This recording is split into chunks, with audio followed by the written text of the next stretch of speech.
Okay, so if you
Yo, yo, yo, what's up, guys? Hey, let me know if the volume works. It's pretty loud in my headphones. I'll say that. It's pretty loud in my headphones. I don't know what it sounds like on the stream itself, but it's pretty loud on my headphones. So let me know what the volume sounds like if this works.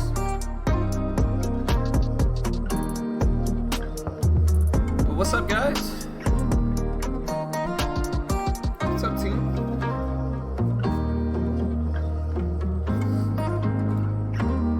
What's up, Tim, Leo, Addicted, J-Trade, Daniel, AP, Terry, Philip, Michael, John, Tiny. Good morning, guys. Hope y'all are doing well today. It is a beautiful Tuesday. I remembered to take the trash out today.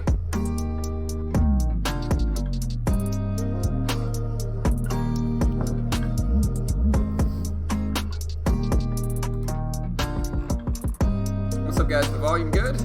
No? Not good? Too loud? Too low? Let me check. I'm gonna check and see.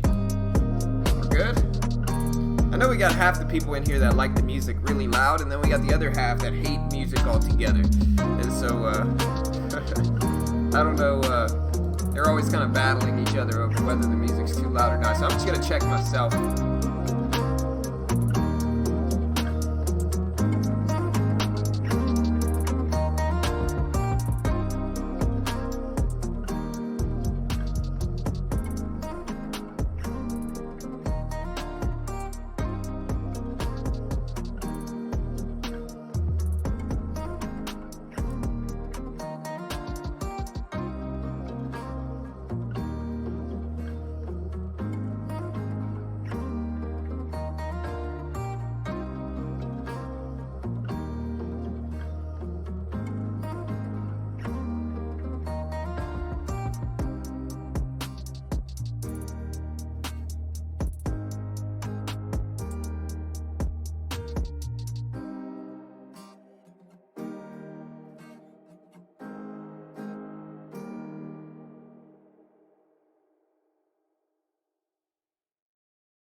Alright, so yeah, the music was way too loud. I couldn't hear myself, barely. So I had to turn it down a little bit, maybe a little bit more. So I apologize if I have to turn it down and you like the music, but it was way too loud.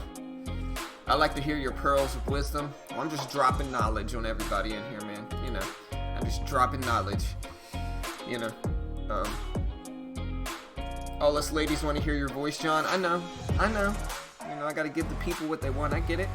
My voice is actually pretty high-pitched for a dude, and so I don't think I have like a necessarily appealing voice. If you know, if I'm being honest here, I think my voice is kind of high-pitched. It's hard to tell. I have a very unique voice, I think, but it's kind of high. So, you know, don't judge me. You know, you got to be able to make fun of yourself. Everybody make fun of me for my abnormally high voice. Do it now. You know. Alright, but yeah, somebody's telling me to look at the SPY. Here's the SPY right here. Interesting, man. The market's ripping up. We're up to 280s. Sometimes I feel like the market just doesn't care what we have to say. You know? Because, market ripped up. That's good. I mean, I want the market to go up. I'm not a bear, like, fundamentally with our market. Like, I'd like our market to actually do well.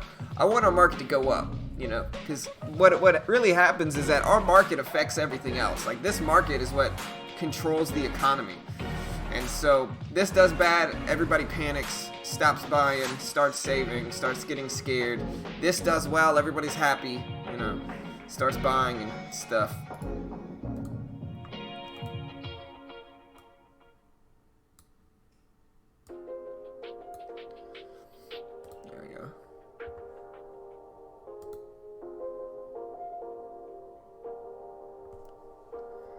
SPY's going crazy, yeah, for sure. SPY's up, gapping up from 275 to 280s. So nice market today. Hopefully we'll get some volatility. All I really care about is volatility. The market can shoot down, I'll short it. It can run up, I'll long it. All I really care about is volatility. That's it. You know.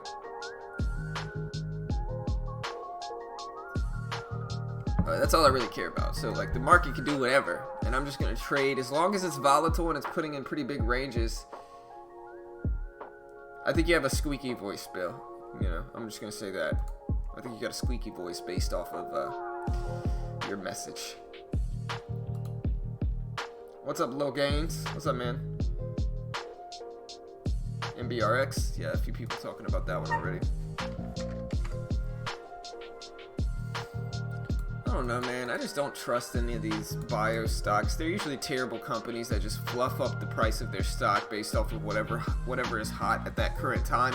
And so what you'll see a lot of these biotech companies, which are usually terrible companies again, I'll say that again, what you'll see them do a lot is, like, especially now with this whole coronavirus streak of like stocks where everybody and their grandmother is claiming that their bio drug fights the coronavirus and that they're going to do testing on it. And so you'll see everybody say, oh, you know, we're looking at potential coronavirus treatments with our bio drug. It's like a, you know, they'll have like a diarrhea drug, or they'll have like a, you know, a cough drug, or they'll have whatever, you know, and they're all of a sudden their drug might treat the coronavirus, right? Everybody gets all optimistic, starts buying stock, and then you'll probably never hear from it in that way again. And so, you know, a little bit of fluff, from these biotech stocks is what I've been seeing. Up, down, just not sideways. Yeah, exactly. I am using Trade Ideas, Scott. Trade Ideas. You want to use Trade Ideas? Here's the link. You can use my promo code and help support our free content here, bro. You know you want to. There you go. But yeah. Market's up. We can look at MBRX. I'll start looking up some of these news real quick, I guess.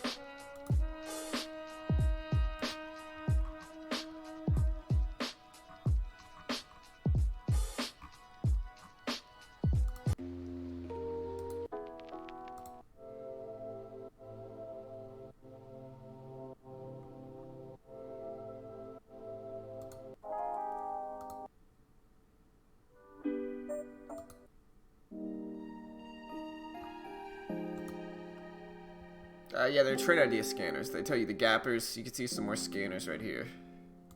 You know, you can see stocks up big in pre-market. You can see new daily highs, like way up there. Although my green screen doesn't go that high.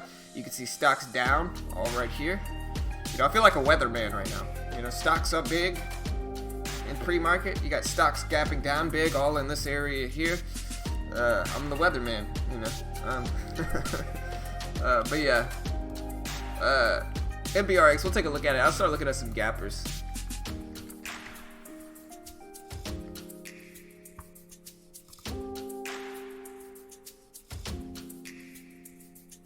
What's up, gold plated?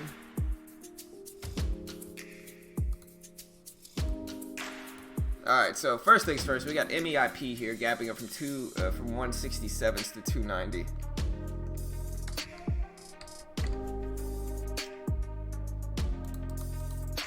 And this looks like an acquisition, just based off of the range. I might be wrong, but it looks like an acquisition. Alright, so this one is up. It's MEI Pharmaceuticals and Kyowa Kirin said they entered into a global license development and commercialization agreement for MEI's ME401 to treat the B-cell malignancies.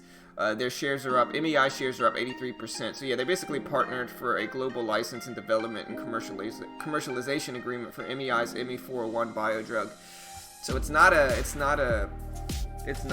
buyout or anything like that. It is a partnership more so, and a licensing deal, commercialization agreement for MEIP and Kyowa Kirin Pharmaceuticals. So yeah, gapping up from 167 to 293. We'll see what happens there. We also have NK, which is just ripping up here.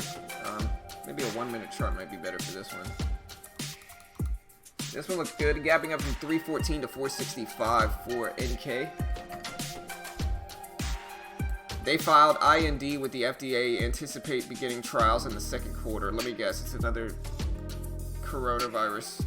Yeah, so Nanked West and Immunity Bio, which is NK, is Nanked West. I don't even know how to pronounce this. It's NANTKW West. It's probably Nant K West.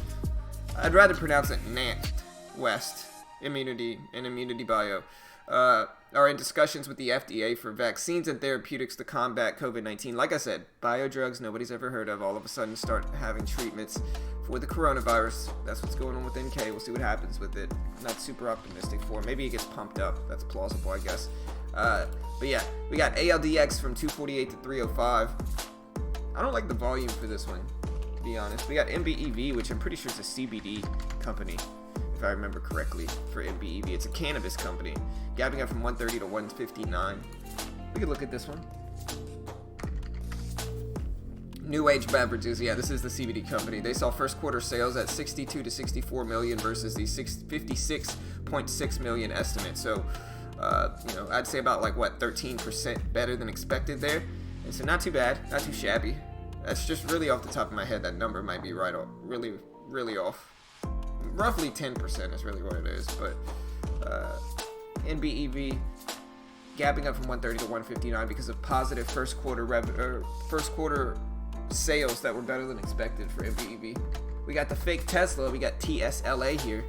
Oh no, that is Tesla. We got TLSA, the fake Tesla, gapping up from 308 to 373. We can look this one up. Remember, the L comes before the S. It's not the real Tesla. It's the bootleg Tesla, And it's gapping up from 308 to 373. I don't see any catalyst behind this one, actually. So we'll watch it. We'll see what happens. BLPH. That's a fun one.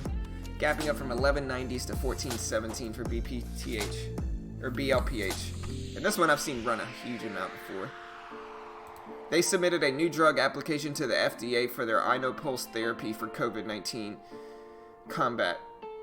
Shares are up. So again, they submitted a new drug application to the FDA to study the INOPulse therapy for COVID-19.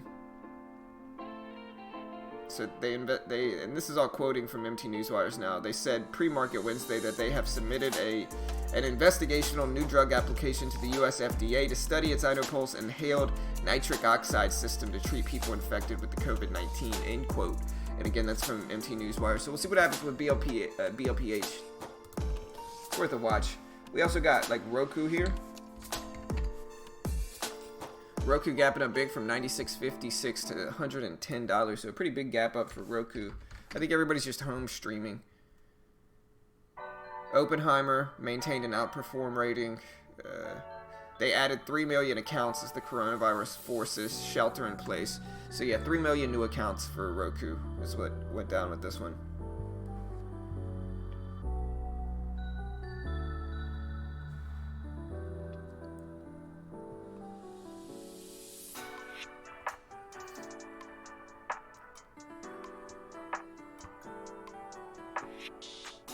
What's up? I appreciate the sub, Shy. Welcome, man. Appreciate it. Thank you, sir. I kind of like being the weatherman here. You can see the gap up. Right around here is where the gap up started, and then the gap up went higher. Maybe we'll get some drops right around here. I'm the weatherman. Sorry. I'm probably having way too much fun with that. Alright.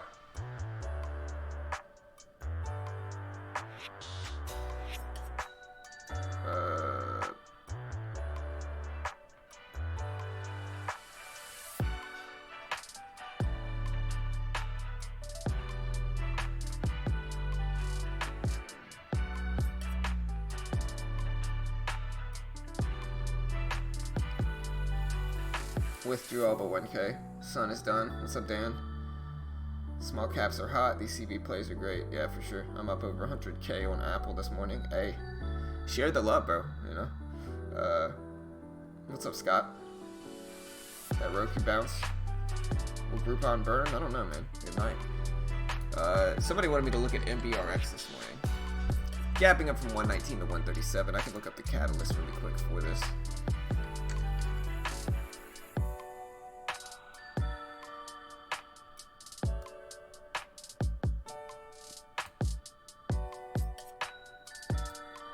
Alright, so Molecular and Biotech followed a discovery that the active compound in the 1P1122 reduces in vitro replication of the COVID-19 by 100%.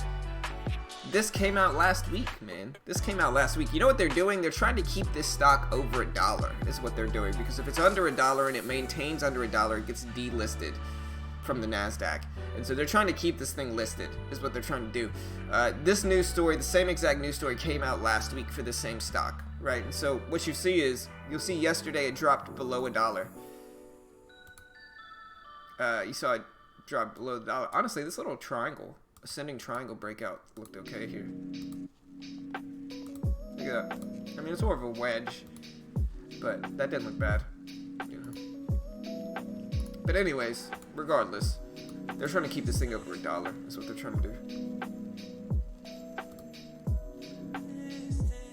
What else we got, guys? Groupon. A few people asking me about Groupon. What's Groupon? GRPN, I thought. Yeah. Groupon is 88 cents. This is Groupon, man. Groupon's such a big name, I thought it would be more expensive. But I guess they're just giving away coupons, right? That's all they're doing, so, you know, they're not balling out of control.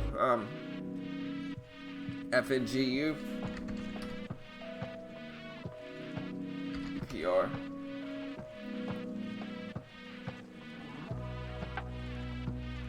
And I guess that's it. I mean, like I said, we can look at the SPY. I can look up the overall market news. The SPY is up, gapping up from 275.60s all the way to 280.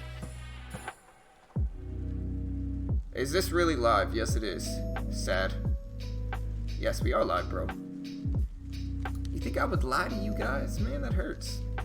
That hurts, bro. But yeah, we're live. But yeah, look at the SPY gapping up here. We'll see what we get. Sorry, I'm just not looking at the chat all the time. You know what I mean? Like I'm looking at. I got 3 monitors I'm monitoring here, right? And so I don't have time to look at the chat 24/7. Good afternoon from Europe. What's up, bro? Good morning from Texas, man. What's up, dude?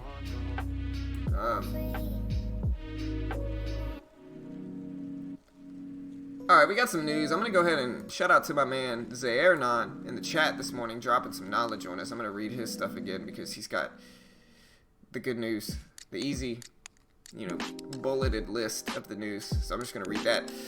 Alright, so in news today, we got U.S. cases of the coronavirus are up to 587,000, and that's an increase of 27,000 overnight.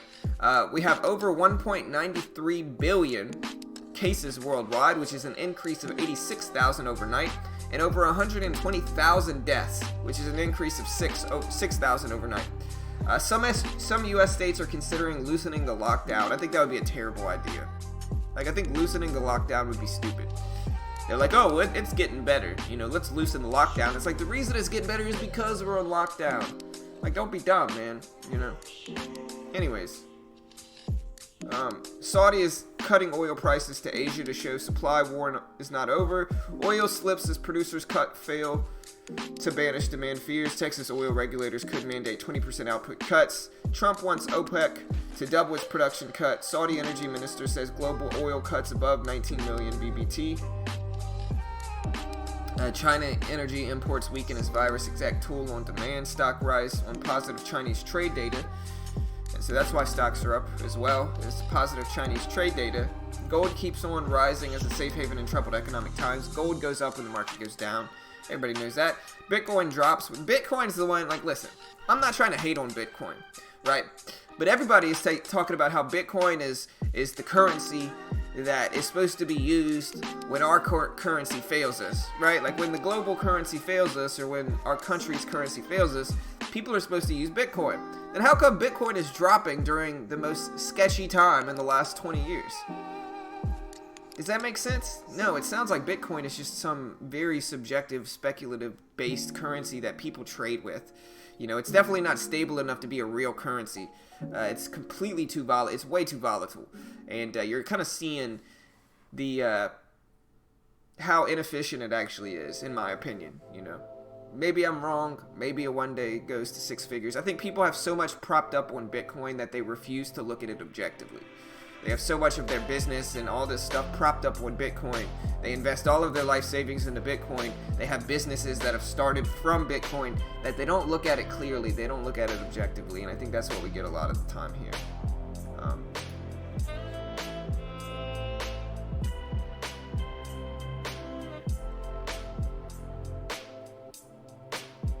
Yeah.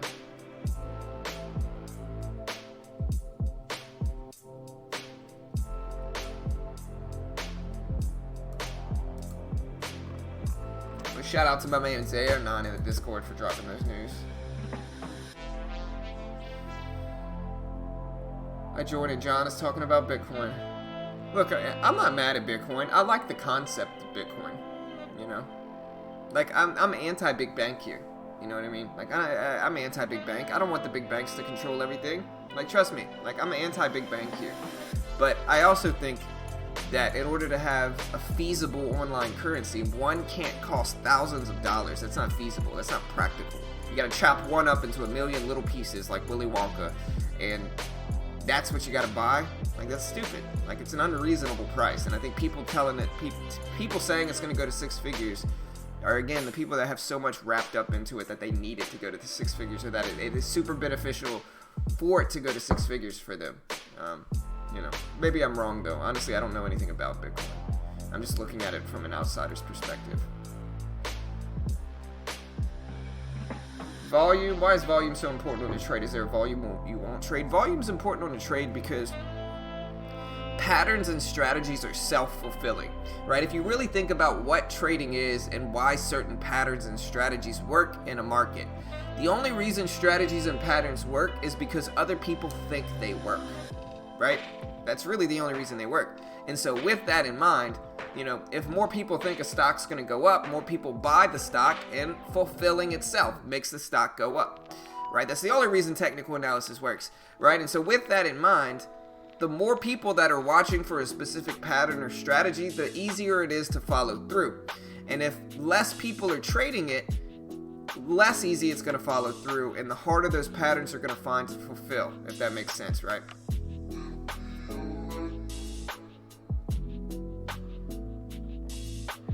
That's why volume is important for technical analysis, is because in order for a strategy to follow through, it needs people trading it.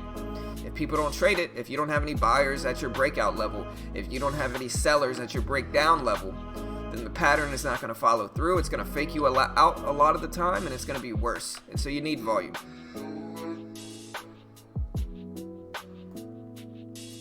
Yeah, and I'm certainly more interested in the other coins, Miles, 100%. I'm way more interested in the other coins than Bitcoin. Bitcoin's overpriced at this point, if there is such a thing.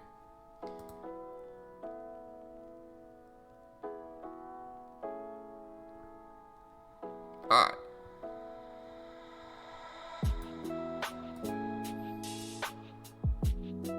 And like I said, I love you all. If you disagree with me, that's okay. You know, please don't get all upset. I love everybody here. I'm just my subjective opinion. I might be wrong. You know? Yeah, I believe that, MA. 100%. But I like the concept of it. Market's pushing up. It's up to 280.45s. I mean, it doesn't have an ideal volume. It doesn't have an ideal volume, Scott, because stocks have different floats. Right? And so like a 30-cent stock is going to obviously have way more shares traded per day, right? Because it's 30 cents. More people can afford it. More people trade it. When people do trade it, they buy more shares at a time. And so with that, it's going to have higher average volume than a stock that's got a small, that stocks that's got a big float, or with stocks that are more expensive, I should say. Is because, again, a 30-cent stock everybody can buy, and so naturally it's going to have more volume. And so having an average volume that I look for isn't really how it works, because stocks have different floats and different relative volume to other stocks, right? So like some stocks are going to have, 1 million shares and they're still going to be moving slow, right? Where some stocks are going to have, 1,000, shares and they're still going to be moving quick and have plenty of volume. And so it really is relative.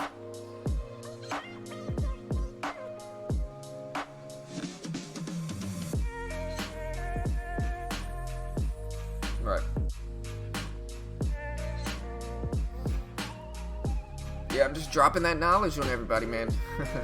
I mean, some of this stuff is self-evident, right? Like why technical analysis works. Why else would it work? It works because human psychology. It works because of human psychology, right? People think a stock's going to break out at a certain point, so they buy it at that point, and the more people that buy it right there, the more the stock's going to break out, you know?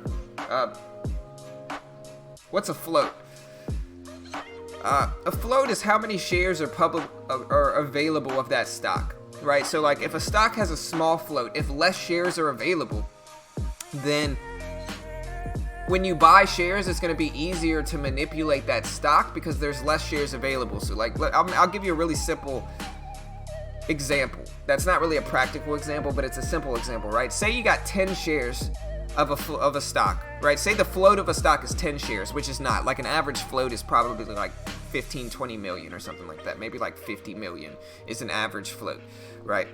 But say a stock has 10 shares in the float, right? There's only 10 shares available to the public. So if you buy 5 of those shares, then that's really going to make that stock's chart move, right? If the stock's at $1 and you buy 5 of those shares, the stock will run up big just from you buying those 5 shares because you're buying 50% of the float, right? So that's going to make that stock move, right? But if the stock has 1,000 shares in the float, there's 1,000 shares available to trade to the public, right? And you buy 5 shares, it's not really going to make that stock move that much because it's a much lower percentage of the overall float. And so it's not going to move as much. It's going to be harder to manipulate that.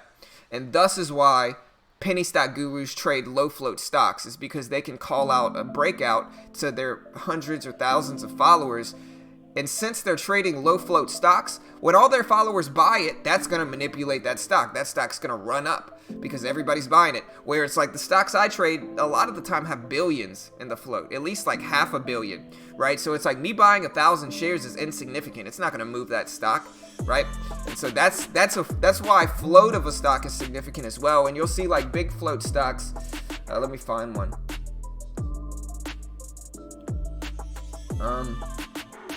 I'll have to find one. Like I think Sprint is one. GE I think is one, like a big float. But they move differently.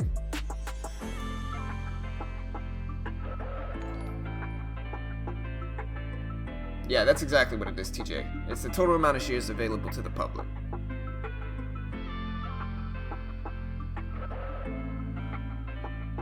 Nah, I guess Sprint's not working. Let's look at GE. Yeah, GE has a larger float, right? And so if you see how it moves, it definitely has a smaller range, because usually if the bigger the float, the smaller the range, because more people are trading it, so it's harder to move.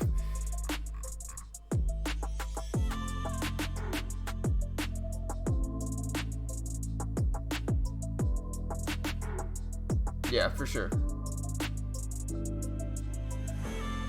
I mean, this isn't really my list. This is just the gappers. And so, like, MEP is just at the top of the gappers list today. Probably because it has a huge percentage gap up. But this is a partnership and a licensing deal for MEIP. Mostly, like, the stocks... Hey, I appreciate the sub, Stay Trail. Thank you, bro. Most of the stocks I trade are, like, MU. I'll trade AMD. I'll trade Disney. I'll trade CGC sometimes. I traded that one yesterday. I trade Roku. Roku's looking big. Roku's probably one of my top stocks because it's just moving a ton. But I mostly trade mid and high cap stocks. I just put these things up for you guys. But there are a few interesting ones here. Like BLPH is interesting. This one might run. We'll see. Let me see what if any of these are actually tradable or not.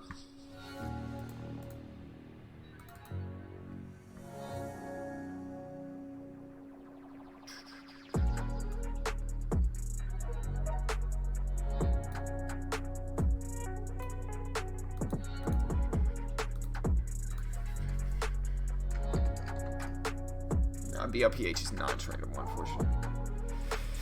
Any reasons why you don't trade stocks as a full-time job? I mean, I'm a big wimp when it comes to it, and so I take way too long to scale up. Like, I finally scaled up like the last 3 weeks, right? So it's still a little early to tell whether this is going to continue long term. I've been pretty accurate, honestly, and you know, I've been trying to scale up in size to where I take big enough positions. I would really love to make $1,000 a day is ideally what I would like to make, and if I can get up to the $1,000 a day level, I would be able to start living off of it, right? But that's a big level, and that's going to take a lot of the time. I'm going to have to build this account up enough to where I can do that comfortably and safely with my account, right? So it's going to depend, but I would really ideally like to get up to $1,000 a day. That's when I think, you know, I could really live off of it. And listen, like, I make money through YouTube, I make money through trading, I make money through Amazon, I make money through real estate, and so I have a bunch of different jobs, and so I don't really have any one main job. I mean, certainly some of them make more money than others, but, you know, it is what it is. I do a lot of different stuff.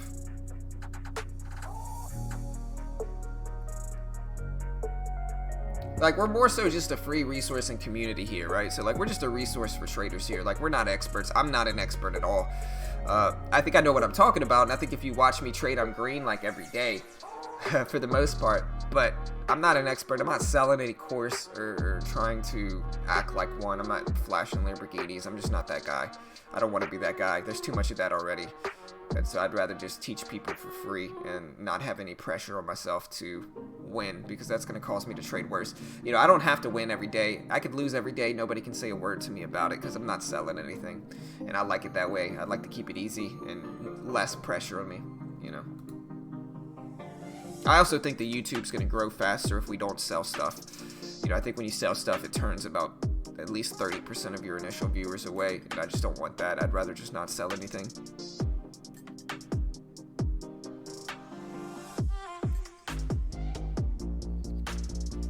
SONN, Luke, let me check it out, bro. I got you. No, it's not. It depends on what the size of the IPO is. Like, if it's a big IPO, if it's a cheap IPO, yeah. I mean, this would IPO'd at $4 though, man. You know, or it's at $4 now, and so it depends on the price, the float. Like, you don't see many low floaters on TEFs, but yeah, this one's not tradable. I mean, it was a $5 stock.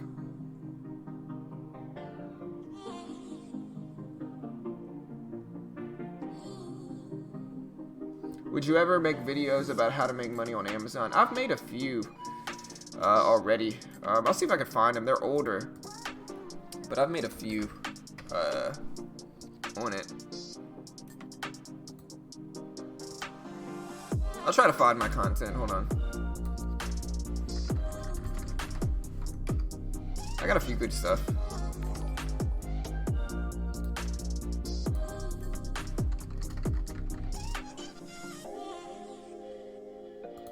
I made this one in 2018. This is just one of them, old one.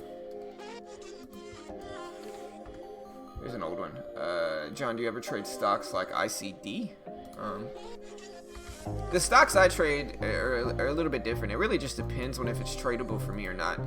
But like, alright, so this is what we call a pump up. It's either a pump up or it was like a real big catalyst, but certainly, I mean, this thing's up, you know, what? This thing's up 1,000%, you know, and so with that, we'll see, but usually no. The real reason why is because these are the riskiest stocks to trade in the market. Yeah, you can make big gains, you can also lose big. They have huge ranges, and so if you get in at the wrong time, it could drop so big that it destroys your account. And so sure, it can double your account, but this is gambling a lot of the time if you don't know what you're doing. And so what you see happen a lot of the times with stocks like ICD is that they get halted on the way up, and sometimes they never resume. This is almost certainly just a pump up by the company. Let me look up the catalyst behind it. But the point is that these are the riskiest stocks to trade, especially for new traders. And they're not tradable on my platform, and they're just not really stocks that I enjoy trading. They're too risky. I want a stock that I can test, and then I can back test how accurate that stock is with certain strategies, and I can test it for, you know, weeks or months or whatever, and that it's consistently volatile enough for me to test it, right? This stock might run up in a week and then you'll never see it again, so it's very difficult to test, very risky, and you know, honestly, it's probably getting pumped up by somebody. I promise you, the float of this one's probably tiny. as well. If you take the float lesson I gave earlier, anybody know the float of ICD? It's probably small. I'm guessing it's like a million or so. I'm guessing it's like a million, which is a small float, like a million float. Anything under a million is very small, and a million is small. Anything from like a million up to like 10 million is considered small.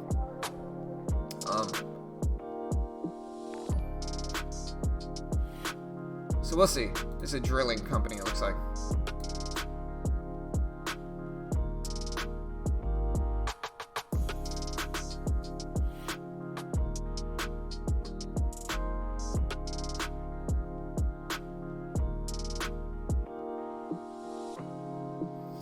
Yeah, I've thought about doing that.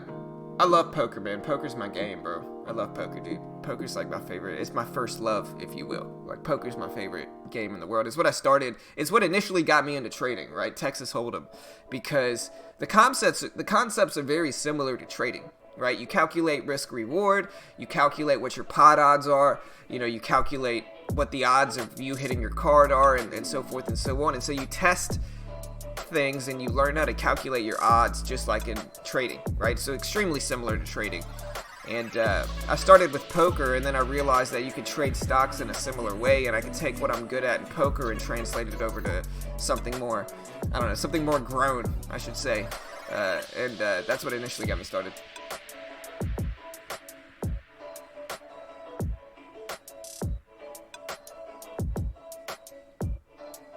$3.4 million, $3 million roughly. Yeah, that makes sense. It's a small float.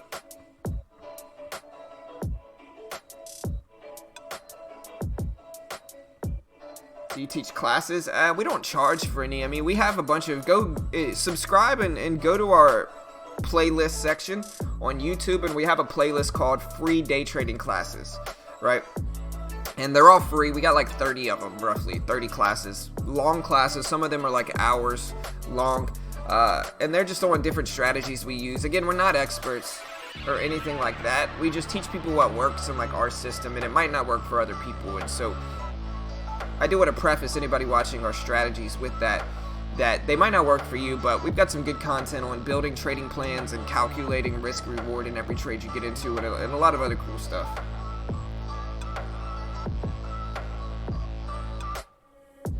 Nice, TJ. Hey, congrats, bro.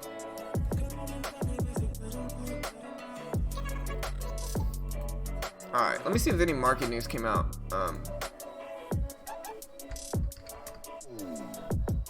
Yeah, there we go. Alright, I'm going to go ahead and go over the market news, the ETF preview, and this is all quoting from MT Newswires as the source. MT Newswires on Thinkorswim. But alright, so it says, quote, stock futures were leaning higher ahead of the opening bell as Wall Street digested the first corporate financial results as the earnings season begins, as well as the recently released import and export prices from March. JP Morgan, Johnson & Johnson, and Wells Fargo were all logging gains following mostly upbeat earnings results. Import prices declined 2.3% month over month, compared with the Econoday estimate for a decline of 3.1%. The prior month's reading was revised to minus 0.7% from the previously reported minus 0.5%. Meanwhile, export prices fell 1.6% compared with the expectations for a decline of 2%. The previous month's reading was for a decline of 1.1%. And looking ahead, the U.S. Red Book, which is the weekly measure of comparable store sales at chain stores, discounters, and department stores, will be out at 8:55 a.m. Eastern Time. So that it should have already came out already, I guess. That should have come out about 13 minutes ago. The prior week's reading was for 5.3%. And let's go ahead and look at some commodities here real quick. So we have crude is down over 3%. We can look at like the U.S. Oil Fund and see crude is down today. The U.S. Oil Fund is down nearly 3% as well. Natural gas is down 2%. You can look at the GAZ. And the U.S. Natural Gas Fund is down over 2%.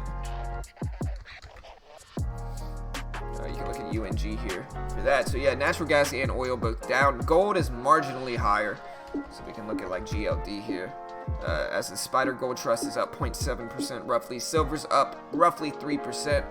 We can look at SLV for silver. And iShares Silver Trust is up over 1%.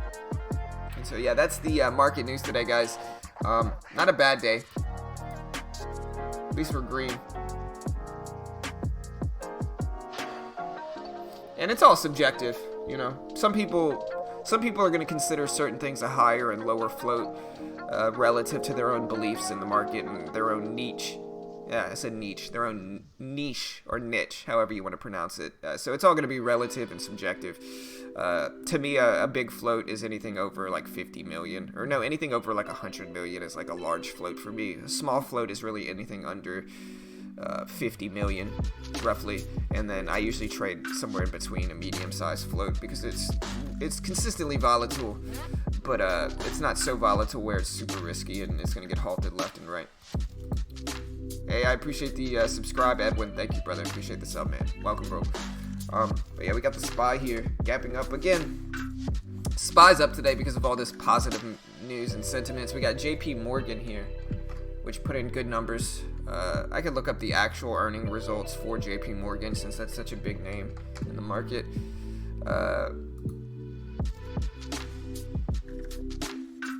Yeah, so the reason JP Morgan is now dropping is because it's preparing itself for defaults and loans because of the lockdown.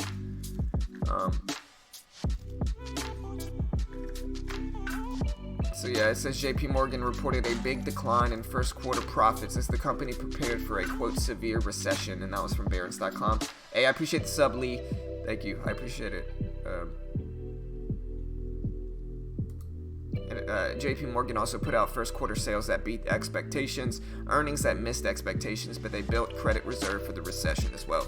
So we'll see. We're slightly up for JP Morgan. We got Johnson & Johnson as well, which is another one they mentioned. It is up from 139, roughly a little bit under 140, all the way to 145, roughly 144.99.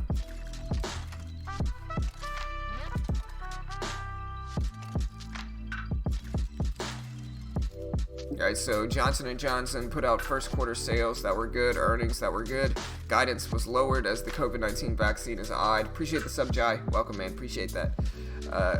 But yeah, so I'll go ahead and quote this one. This is from MT Newswires. It says, quote, Johnson & Johnson said Thursday first quarter sales and earnings rose year over year and that it was lowering its guidance for 2020 as the company pushed forward with plans for a vaccine against the COVID-19 respiratory disease. Sales rose to $20.7 billion from $20 billion a year earlier, and earnings on an adjusted basis increased to $2.30 a share from $2.10 a share previously. The consensus on Capital IQ was for the sales of $19.5 billion and normalized earnings of $2 a share. That's the news for Johnson & Johnson. We'll see what happens. Sorry if I talk too fast. But trying to get over these quick.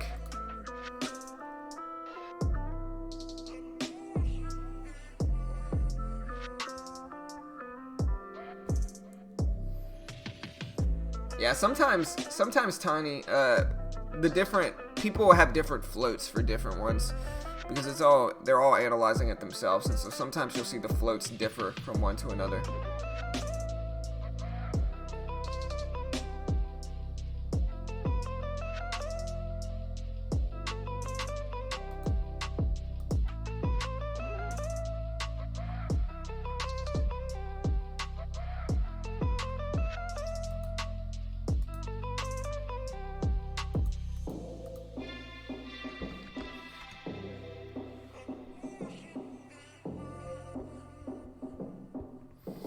Alright guys, we got 245 people in here. Hit that like button to help support our free content. We do this live for free every day. We are not experts or gurus. We just teach people what works for us. And if you go back in time and you watch my stream at the end of every day, you'll see I end green a large majority of every day of the weekly days of the days in the week. Sorry. But yeah, subscribe to our channel. Hit that like button if you haven't already.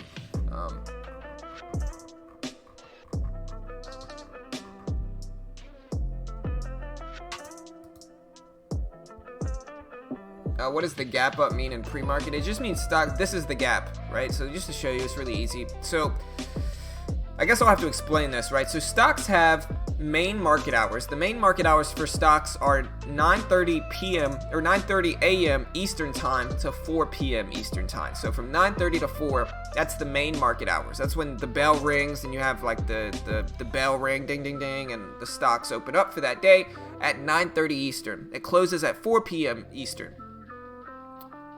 Right, but from, I think it's, what is it guys, what is it, like 5:30 a.m. up to 9:30 they have what's called pre-market, and then from 4 p.m. to, I think it's 7 or 8 p.m., they have after hours, right? And so before the actual main market hours and after the main market hours, they have extended hours trading, where there's more restrictions, there's less volume, and there's less liquidity. And so when a stock moves up in those extended hours sessions, it's gapping up. And you can see this light shaded area is extended hours. And so you can see Johnson & Johnson in extended hours gapped up. We're only at 9:15 market time, and so the bell hasn't rung yet. And so this is the gap up in Johnson & Johnson. If we look at the actual overall market, the market is gapping up here as well. This is the gap up in the extended hour session. That's the gap up. If we look at like CGC or anything else, some stocks don't really move that much and they don't gap up that much, but this one is too. So this one's gapping up.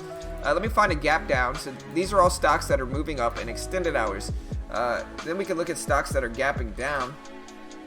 Here's a stock that is gapping down in extended hours, right? That's the gap down. And so, you know, that's what gap up and gap downs are. And the real way you use these guys, just to show you, the real way you use gap ups and gap downs is number one, basing your trades off of extension from the gap up. But another way to do it is you just document the big levels in pre-market. Like, look, this level here at 278.50 has a lot of confirmation right here. That might be a solid level. We have highs of pre-market, which usually have a lot of sway, like 281 here. We recently broke over. And so we do have some really obvious levels that we can base our trades off of from pre-market. And so that's how you can essentially use them. 4 a.m. to 8 p.m. Eastern. Okay, got you.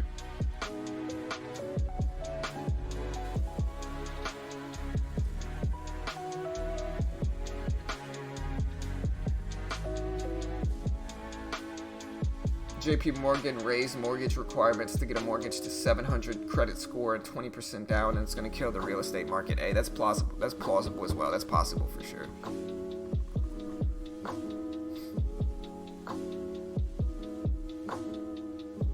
I mean, I'm not going to say I don't recommend it. I just think you got to be careful with it, you know? Like, I think that some traders are going to know how to trade stocks like this.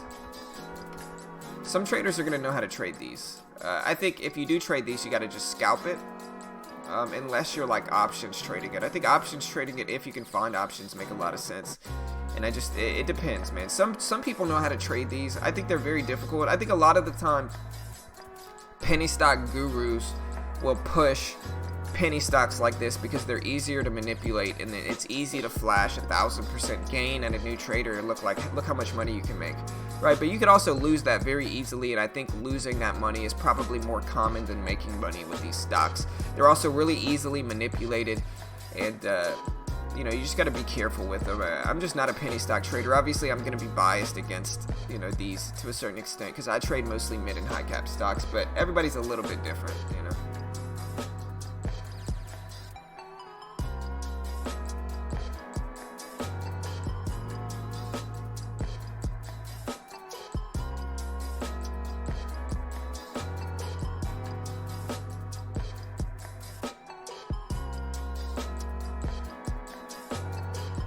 So yeah, the stimulus check, if you filed a 2019 tax return, should be with a direct deposit in the first wave. I haven't filed mine yet though. I'm extending mine until October because I actually got to pay money for mine. No fun. No bueno. Don't you hate it when you got to pay money for your taxes instead of getting them returned back? Or you got to pay money at the end of the year. In the tax season. I hate it.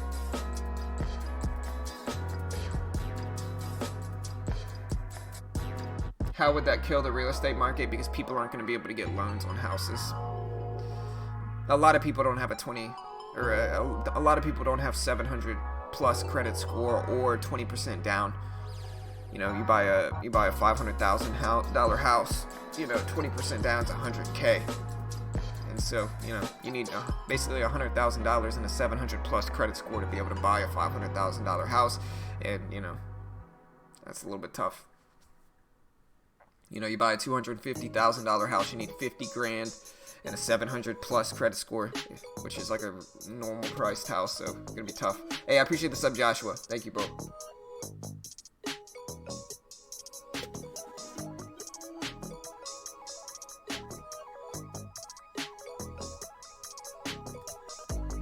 Alright guys, we got 10 minutes.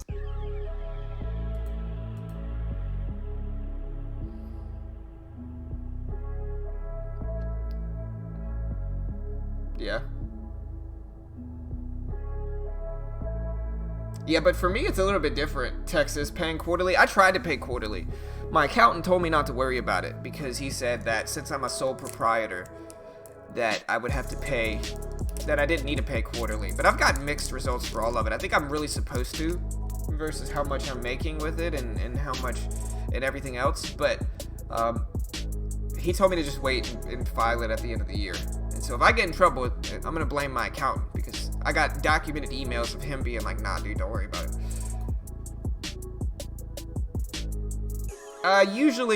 Usually like 3.5% is usually what people put down. Anywhere between like 3 to 5% is usually what people put down. It depends on what kind of loan you're getting. You know, it really depends. If you get an FHA loan, you know, 3.5% I think is what they make you put down or something like that. It's not much. It's definitely not 20%. 20% is very high versus what people usually put down in real estate.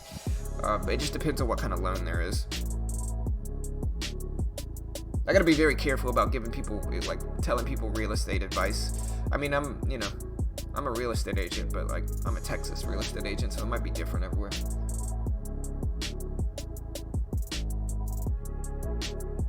Hey, boss, could you draw up some triangles on your screen and decide the breakouts of ICD?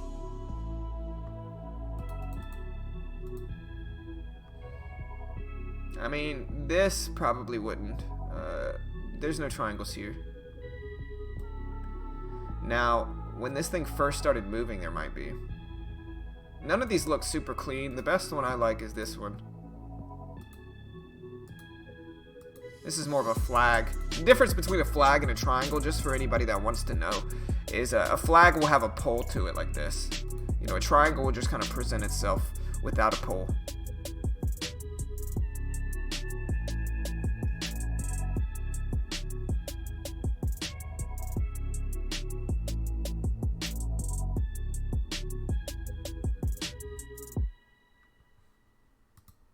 Yeah, I mean, I'm a real estate agent. It's not like I sell a huge amount of houses, though, just because I do a bunch of other stuff.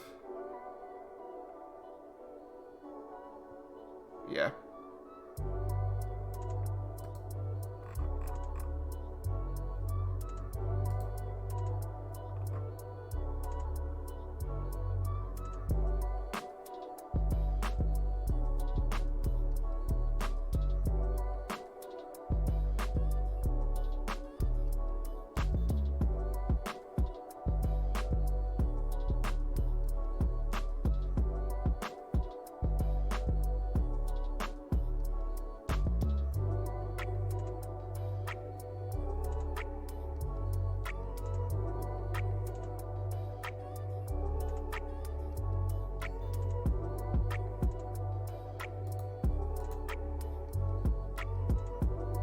What's up, Lewis? What's up, Charles? What's up, Scoob?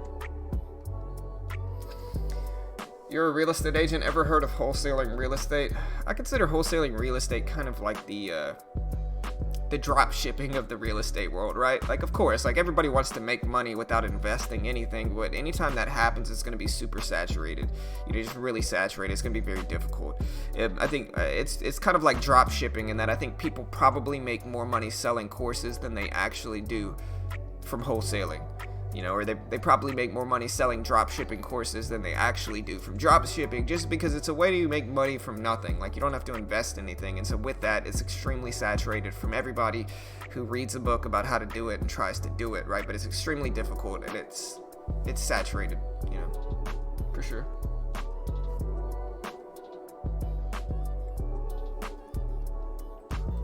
Hey, I appreciate the sub. Can't pronounce that, but I appreciate the sub, bro. Welcome to the team, man. Remember, guys, hit that subscribe button, click the bell. We do this live for free every day right here on YouTube, all for free. And so hit that subscribe button if you haven't already. We got 6 minutes until the open, so let's do this, guys.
Ah, man, I've been talking to myself, guys. I just realized that.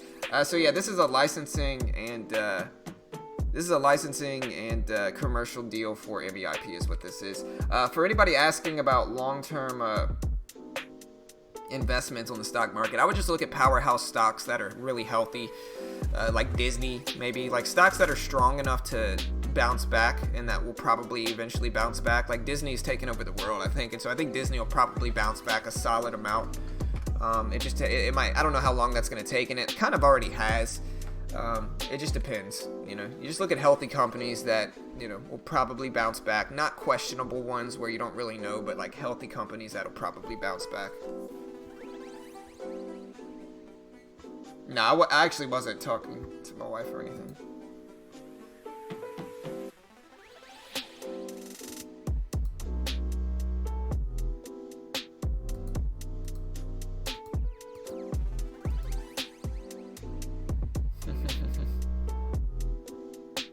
Yeah, I know, guys. I know. I'm back. I had it muted for a second. I'm back. But yeah, I do want to say, like, I'm not a long-term investor. I'm mostly just a day trader. And so with that, long-term advice, I don't know if I would trust myself. You know, I mean, like I said, I don't know enough about it to really say, and I might give you the wrong answer. And so be careful. You know, like I said, I don't know.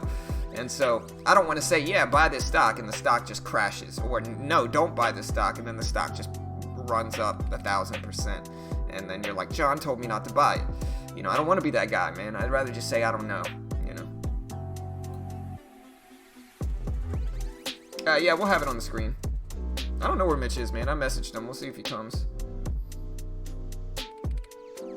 Sometimes I look at like TVIX, UVXY, and stuff like that. It really just depends. Like like UVXY and TVIX are just volatility ETFs, and so they are going to tell you a lot of the time they're just going to do the opposite of what the SPY does. So like if we look at UVXY, it's going to be down today because the SPY is up, you know. And I can tell you what it's going to do before I even look at it, because like TVIX, UVXY, stuff like that, volatility, inverse volatility ETFs, and so they're just going to do the opposite of what the SPY does. But alright guys, we got 1 minute. I'm going to get everything ready and let's do this, team.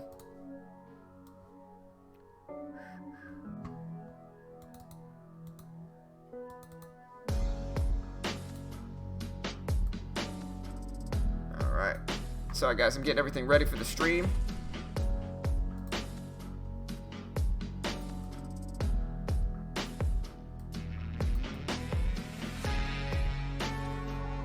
There we go.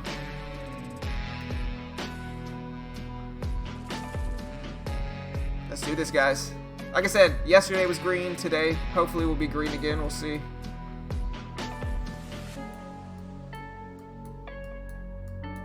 And there we go. That should be good, right? Alright, guys. There's the bell. Let's do this. Good luck. Let's make some money, guys.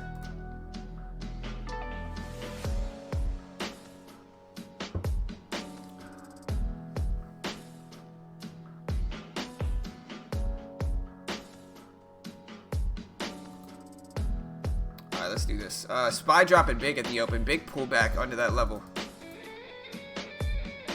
So we're going to watch this. We're going to see what we get. I'm going to be patient, wait for some good momentum plays this morning.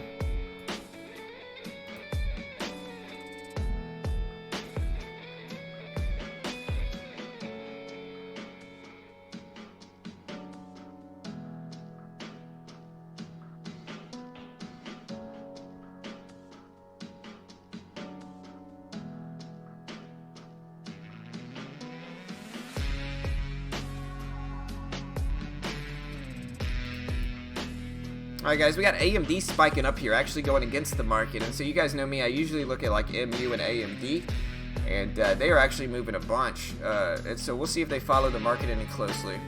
But SPY dropping big, we're going to wait and see what we get, but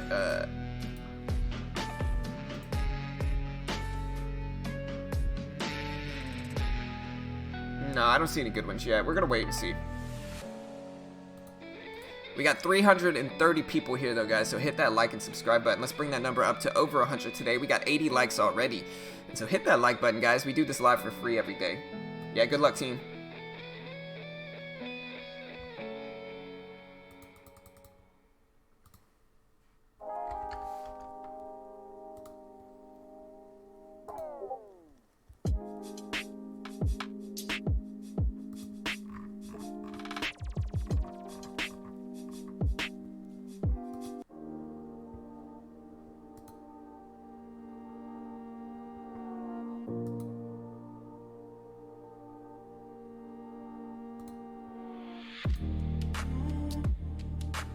Alright, we got Mitch in here. Mitch's coming. He's a little late, but that's cool.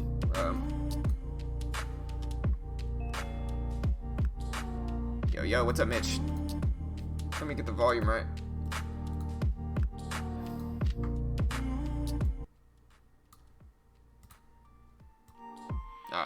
Alright, Mitch, we got you in here, bro.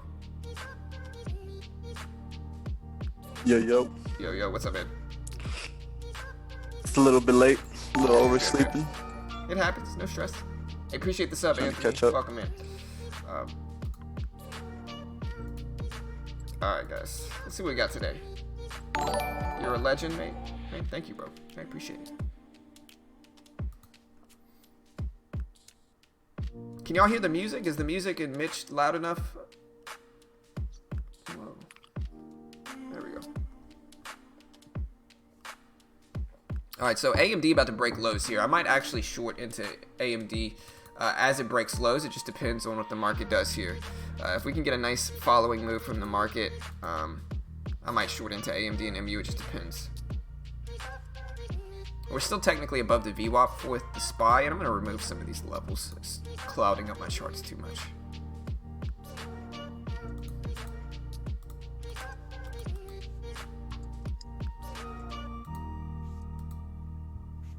Alright, there's AMD breaking the lows here. I'm going to wait. Too many wicks. SPY looks like it's pushing up, and I just don't want to get caught in that reversal. A little short here on AMRN. Off the 80s. Just trying to get a quick fade here. Take some quick profit. Today I'm going to be trying to get in and out of here today, guys. So see me take some quick trades, some quick attempts. There we go. Yeah, no worries. Alright, so yeah, there's the bounce in the market.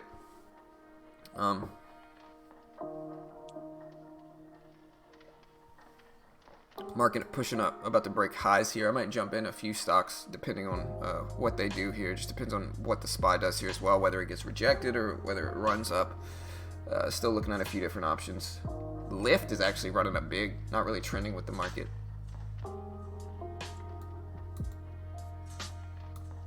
Ooh, I don't like this entry actually on AMD. Oh man, I don't like this at all. I'll give it one more second. Alright guys, just took 200 off there. 200 off AMRN. I got out of AMD. I didn't like the entry at all. It was just too extended up there, guys. Maybe it would have worked out, but I'd rather take the $18 loss for me and not stay too risky. And it looks like it would have broken out here, but it was just too risky for me. I need to get a pullback on this.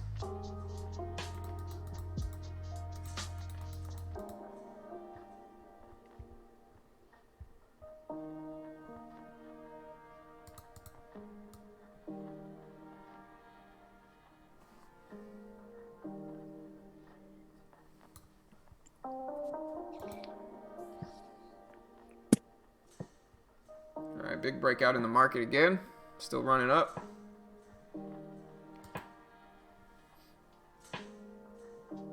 Oil coming out of the 1 hourly chart. Oil might start making a move up.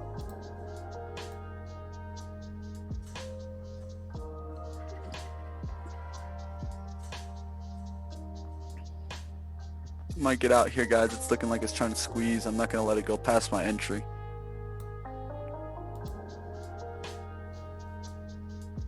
Yeah, I think I'm trying to trade a little bit too early. I took another loss. I'm down like 40 bucks, so it's small, but I think I got to wait and be a little bit more patient with this.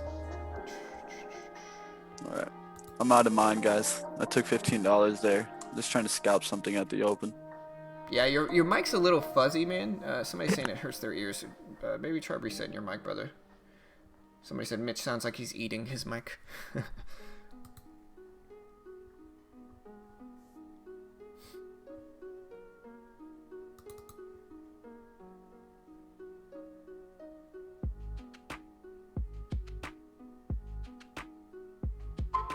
Might be resetting it.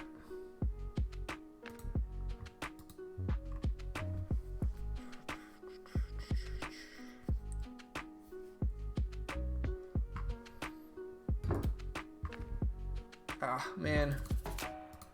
You know, I was trying to get into MU on the pullback dip buy down to 260, but I never quite caught it, unfortunately. If the market rips up here, I like this one. We're going to see if we can take it or not, but I kind of missed it, unfortunately.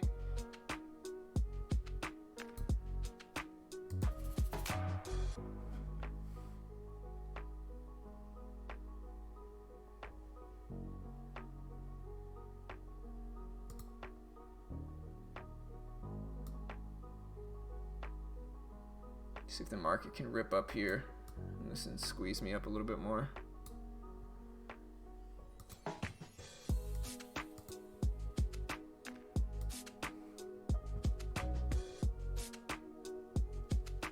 There's the market breaking highs here, squeezing up, looks good.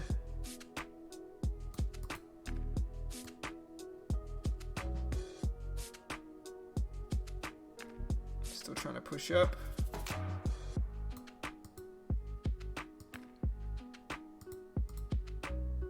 Alright, got a nice little gain there. Brought myself to green on the day. I'm going to take another half off there. Oh wait, I realized I'm not up, guys. Sorry, I caught the breakout on AMD, which is what I was trying to take. I am up a small amount on the day, but only holding 100 shares left here. And we're just going to let this last little bit ride up. Hold the rest close to break even. I'm going to get out there. Alright, so I effectively rebounded. I took like $50 in losses, or $40. But I effectively rebounded on the day. Caught the AMD breakout I was initially trying to catch. I had to kind of slow it down and be a little bit more patient. And we'll see what else we get. Risking off 76s right now, guys. Have 1,000 shares of AMRN short. There you go. Your volume's much better now.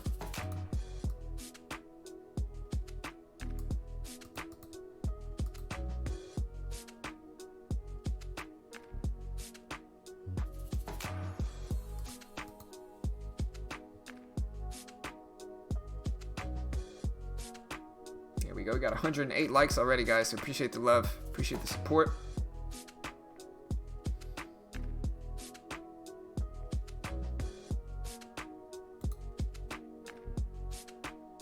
Alright guys, looks like it's trying to stop me out. We'll see what happens here. Anything above 675s will get me out immediately. Be a $60 loss. Looking for a potential $130, $150 gain here. I'll be right back, guys. I gotta go to the bathroom, so I'll be right back. I'm gonna mute it and come right back. Alright, with that rejection, hopefully we get a flush down here.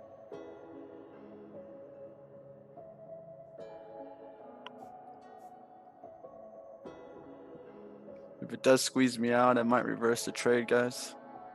So we'll see what happens here.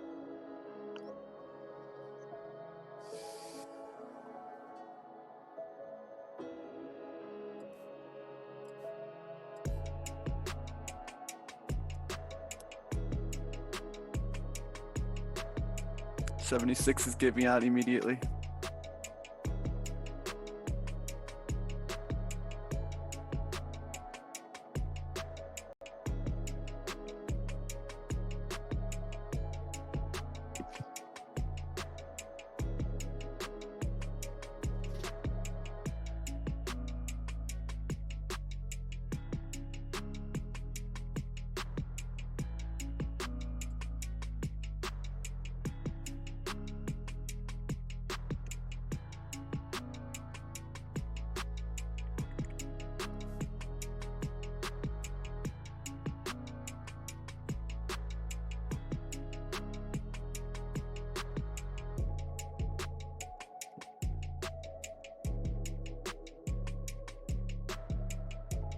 About to get out, guys. We'll see if AMRN rejects from here, but it could squeeze really fastly, so.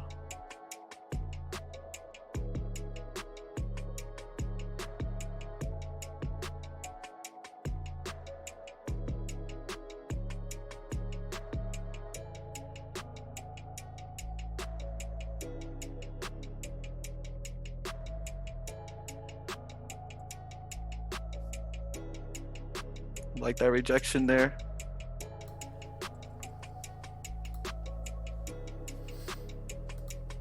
It's looking good here, guys.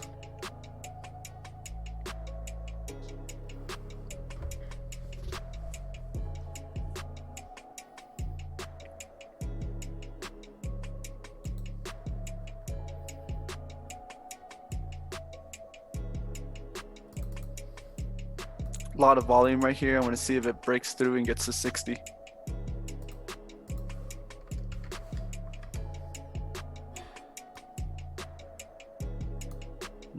Not wanting to break there.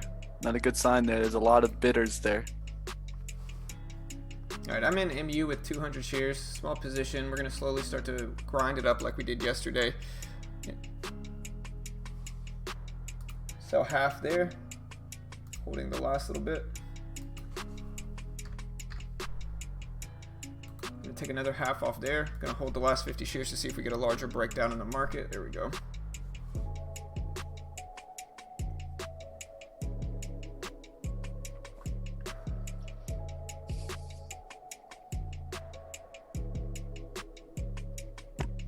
I'm gonna get out the rest there. We're kind of battling that high of the day level. So I'm up 25 on the day. Not too shabby. Maybe missed that last little breakout on ME though.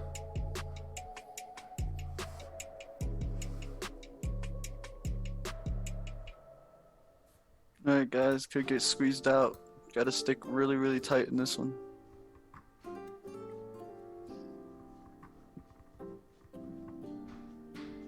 There's 1,000 at 73 guys, be careful.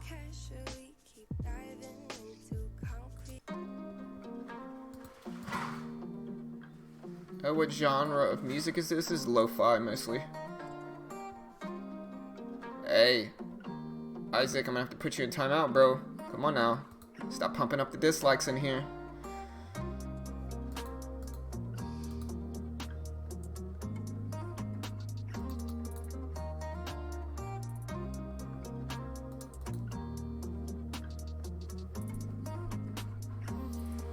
So it looks like the market getting rejected at that 282 level, the whole dollar. See if it pushes back down here or what happens. Alright guys, AMD hitting a major resistance there.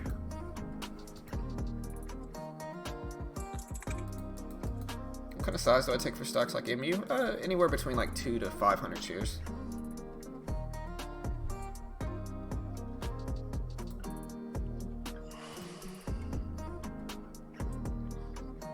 Don't listen to Isaac. I had to put him in timeout, bro. I warned him, man. I warned him. What's the name of this song? Good Things Will Come. Good Things Will Come Eventually is the name of the song. Yeah, I'll post the... Alright guys, might get squeezed out here.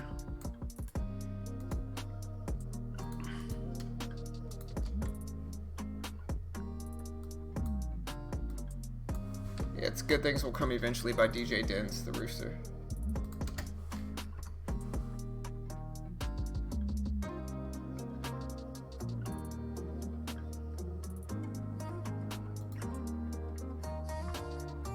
Ah, man, dude, I missed like at least 30-40 cents from MU, man. That thing squeezed that big. The market's actually coming back down a little bit, it looks like, but...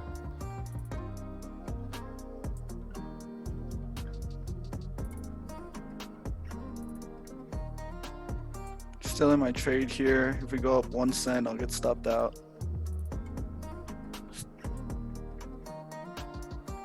Stopped out there, guys. Down 55. Yeah, I'm taking big swings in and out of here. It's the only way I'm gonna do the day, so let's keep swinging.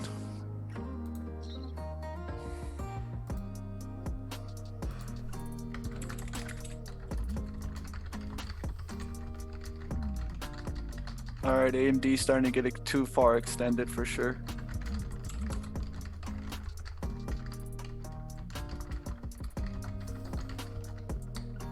Try to let it come up here through the 75.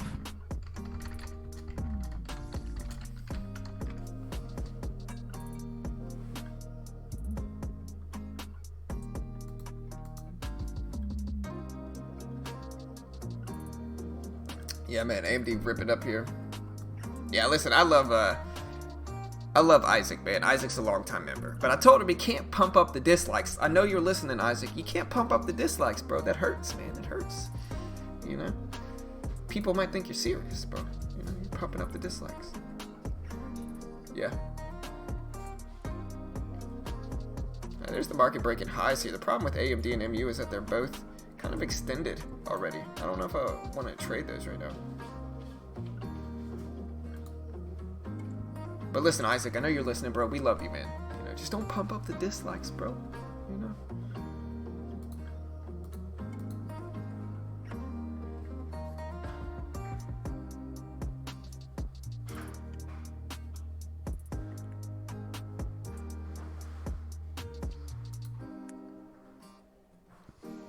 All right, here's a pullback we might be able to take advantage of.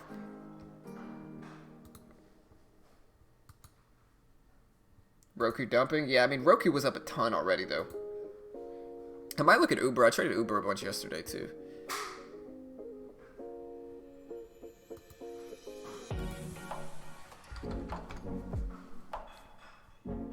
Yeah, I mean, Roku, it's not that bad. It's just down. Like, look at the overall pre-market action, though. It's dropping and filling some of it. It just actually broke lows.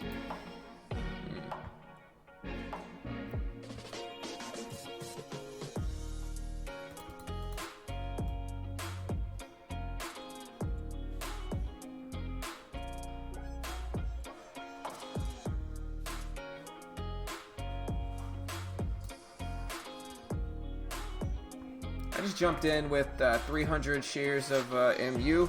I don't know if I'm going to hold it through this or not. Trying to scalp a little bit off the top here, but we'll see what we get. I'm planning on trying to take some at 75. Is ideally the level. If we can get a nice little squeeze up here. I'm going to take half off there just to protect my trade. And I'm going to hold 100 for the squeeze of 75, hopefully. Here's 75. Nice. Nice. Come on. Let's hold there. Hey, sweetie. Huh? I'm gonna get out the rest there. On Emmy, you need what? Your printer paper. Oh. Here you go, bro. Oh, sorry. This is all of them. It's 3. Yeah, it is. That's old paper on the ground. Oh, unless you need that. Here, Mike Lewis. There you go. I'm just gonna give you all this. I don't know if this is your stuff, but here, just take it. Alright, love you. Maybe I got out a little bit early there on MU. We'll see. Starter for me.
Looking at AMD, it's pulling back a little bit.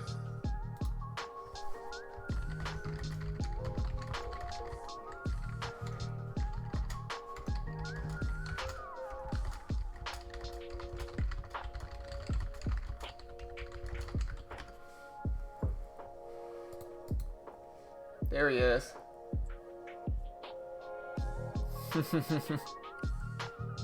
I didn't beat you, I just put you in timeout, bro. You know? Daniel says, hey Mitch, do you think Groupon stock will die because of the coronavirus? Look at its history.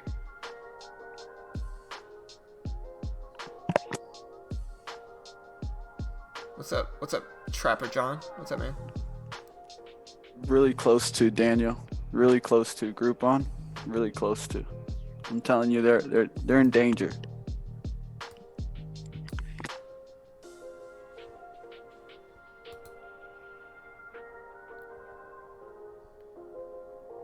Yeah, man, I thought Groupon's a big name, so I thought it would be higher. But it's like 77 cents, man.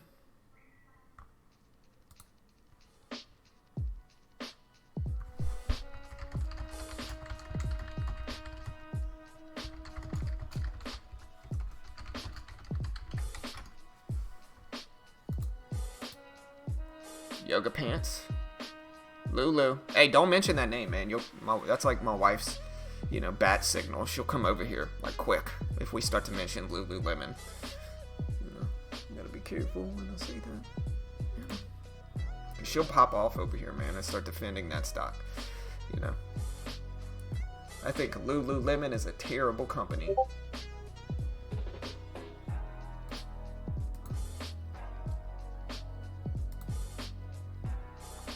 Alright, I got Mitch up here. Let me squeeze this up. Oh, look, here she is. Trying to add on a bounce. It actually worked. She did come over here. I swear I didn't plan this. Look, here she is. Say hey, Carol. Hi. Yeah, I told you. I say that. That's her bat signal, man. What? She's over here. I heard you say something about Lululemon. Carol. Oh. Yeah. I just heard you say my name. It's a terrible company. What? Yep. Damn, silly. Get out of here. It's a placebo effect with yoga pants. That's all it is, How could you say that yoga pants are a placebo? Because here's the thing. If you think in your head that they're better pants just because you paid more money for them, your brain's going to be like, yeah, these are better pants. They fit better, all that stuff. It's all a placebo effect for yoga pants. That's all it is. I'm telling you. So look, before I bought any Lululemon pants, I went into the store and I tried them on. And when I tried them on, they were so comfy. It was honestly like the Align pants that they have. What have I done? The soft yoga pants. It felt like I wasn't wearing anything. So that's where I bought them. All right. And I respect your opinion. I am happy that I bought them. It was a good purchase. Best yoga pants I've found. Whatever. So it's not. Don't worry, be happy. That's all I'm saying. Alright. I told you guys, that's like her bat call. Her bat signal. She's over here.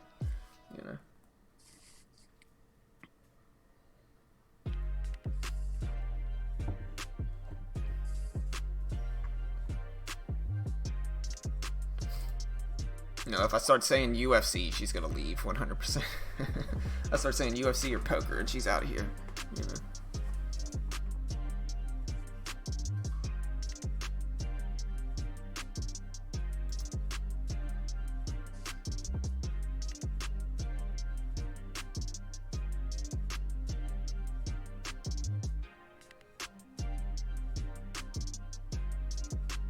So we got 407 people in here. I appreciate the love, guys. Yeah, right. Regardless of whether they're better or worse pants, they definitely have a good business. They probably have pretty solid margins for their pants, for sure. I told you, man. Man, look, I know my wife, I know my wife, man. You say Lululemon, she's over here, dude. She's been on streams before, and she always analyzes the Lulu stock and watches it. How come Carol has an accent but John doesn't? I'm actually more country than Carol is. I grew up in Walker, Louisiana. I think over time, when doing this stream and YouTube channel, my accent can kind of disappear, but I can turn it on if I really need to. Carol grew up in Baton Rouge. I grew up in Walker, Louisiana, and so I'm a little bit more country than Carol is. Why do you keep talking about me? Look, she's coming over here too. I keep hearing you say. Somebody asked, hey, Carol this, Carol that. somebody asked, why does Carol have a stronger accent and John doesn't?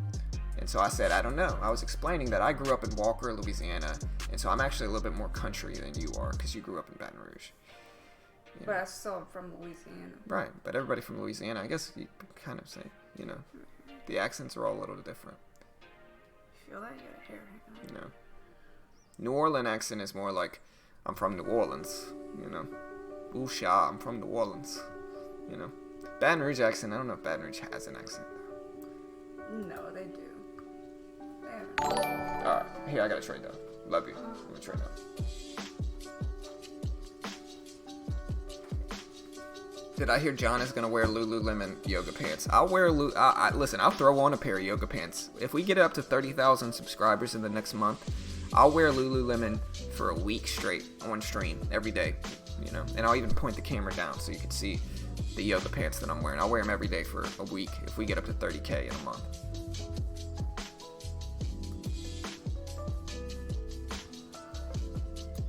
Alright guys, might get squeezed out right here.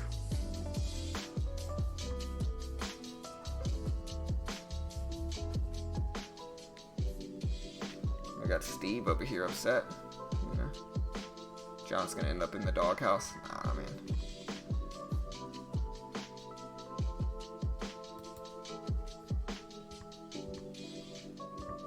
I might try to ride this AMD breakout if it squeezes up.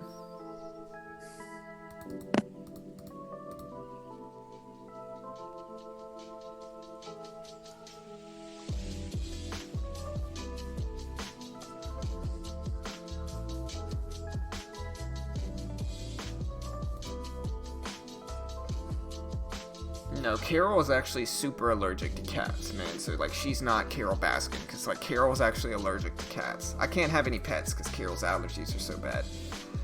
Like, I had pets and dogs and raised dogs growing up. Carol's allergic to everything, so she's, like, the opposite of Carol Baskin. About to get squeezed out of there. There you go. I got squeezed. Trying to measure it now to get out.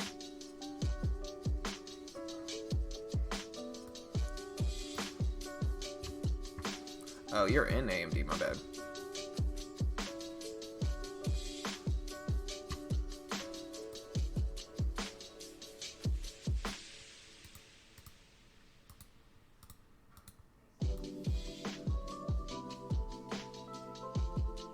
I'm gonna give it one more second to crack down below 54 again, but it just gets a sudden surge here. We need to get out. I'm in MU with 200 shares, just small. Anticipating a breakout with the market breakout here, but I don't know if we're actually going to get it. I'm just going to try to be patient with it, keep it small. I appreciate all the subs we got today. There we go. I'm going to take half off here. Huge breakout in MU. Was able to ride that up. I'm going to get out the rest here. So, $70 win. Glad I got out where I did, but huge, quick surge up for MU.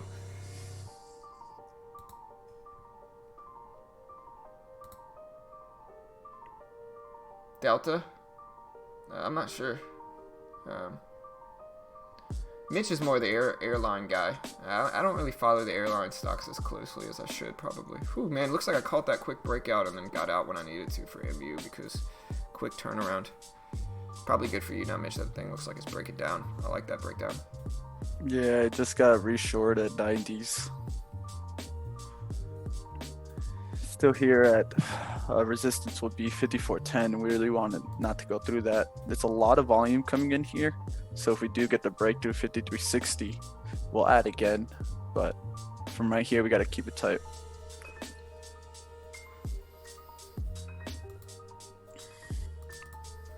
Could try 97s. Really don't want to see the bid get past 54.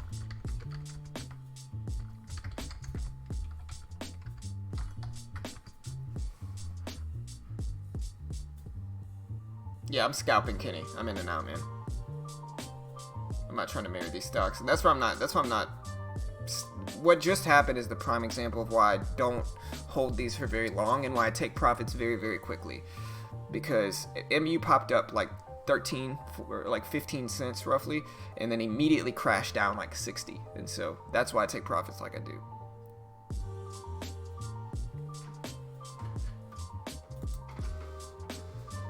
Shout out to my man Rafael Fernandez. Why do you always trade the same stocks? Because I make money. Listen, man, so you watch me trade, right? And you see me trade. And if you watch this stream, you see that I end green basically every day, right? I make money every single day, trading the same stocks every day. And so if you know that, why would you ask, why do you trade the same stocks every day? I trade the same stocks every day because it works. Because I'm green every single day, and I stream it all live to where I can't fake that. Right, that's why I trade the same stocks every day, because I understand the stocks well enough to know how they move, and so I can trade them and make money with them every day. The definition of insanity is continuously trying the same thing, expecting a different result to happen, right? Einstein's definition of insanity, at least. And so with that, I would be insane to stop doing what's working and move on to something else and trade different stocks just because I didn't want to trade the same stock every day. That would be stupid, you know? All right, guys. RCL getting to that extended point for reversals. 38s, 87s, 39s. Doesn't seem bad to risk off of. Can Mitch see his chat? He's focusing on his trades, guys. What's up, Tyrell? Good morning, family. Miss you guys. Been focusing, honing in on my trading strategy. Hey, nice, brother. Hey, I hope you're killing it, man. Good to see you, dude. Mitch sounds like he had a good bowl this morning. He isn't. Not enough, maybe. Fidelity cut my cow. Yeah. Do you smoke? I'm in Texas, so no. I got kids and I'm in Texas, so no. All right, guys. If I can get RCL by 39, it looks good. I'm gonna take 2 trades here. RCL looking great.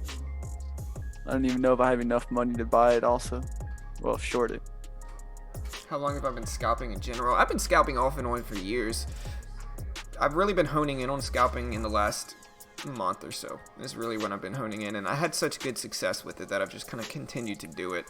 And I think that, you know, having an array of different strategies and patterns that you can trade off of is a good thing.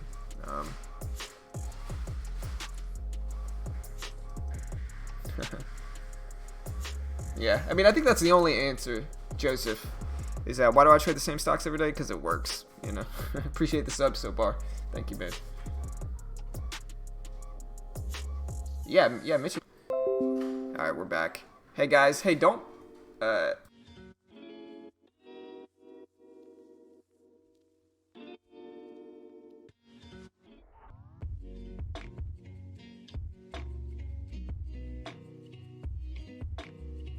everybody just doesn't know about, you know. It's that instead there's a bunch of different strategies that are going to work for an array of different people, and, you know, just because one works doesn't mean it's going to work for you. All right, guys, I'm going to show you a trade that I wanted to take. I didn't have the money to take it. I tried to see if I had the money, but didn't have it. So RCL, good reversal here. The key on RCL is the hourly chart shows it. The hourly just went straight up to 39 there, and that was the resistance, 38.87. You see how well it held here, and it broke down from that 39. It gives you a good risk. You could risk it up there, maybe 25 cents to 39.10, something like that can get you into the trade. Use those big resistance to go off of. I would add more in AMD, but I don't have any more to add, so I'm just letting it go, guys. Yeah, it looks good, man. Don't have no more money. Yeah. I'm from New Zealand. What's up, man? Yeah, I was talking to my family. Really, I was telling my family not to print anything else on my printer because I think the Wi-Fi... All right, guys. Just took 100 off there. 100 off there because why? Because it's this support right here that I'm worried about it bouncing back all the way up. After that support, it should get to view at. Good job, bro. Looks good, man.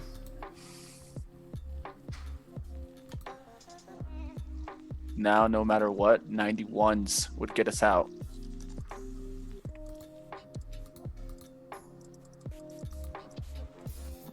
So you set your stop one set above your entry. That's what I like doing because it gives me a little bit of room. Here, let me fix the stop price. 53.92s.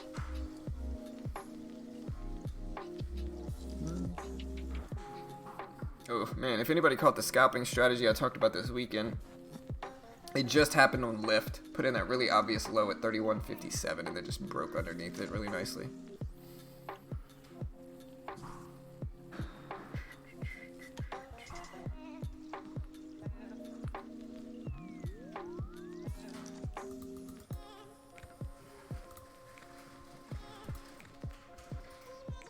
What $5 stock do you like?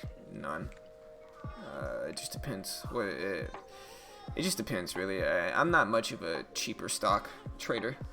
Mostly looking at mid and high caps for me, like AMD, MU, CGC, Cron, Lyft, Uber. You know, Roku sometimes. Not really much of a penny stock trader, just because they get a little bit difficult to trade. You know, for me, I find that the mid and high cap stocks fulfill a little bit quicker and easier. All right, guys, if we get above these 70s, probably can spike towards my entry here, so I might just take the profit. We have a separate market. I mean, yeah, but you can still trade it. You could still trade the U.S. market. Like, I can trade the Indian market or the Chinese market or anything like that. I can trade any of those markets if I want to. You know, like, people in the U.K. trade our market and come to this stream all the time, even though they're in the U.K. The U.K. has their own market too. And so you can still trade them. You just got to open up an account with the different platforms. All right, guys, gonna see it. The SPY is gonna reverse back to the VWAP, which is the low at 282. Let's see if it gets to the 282 and breaks it.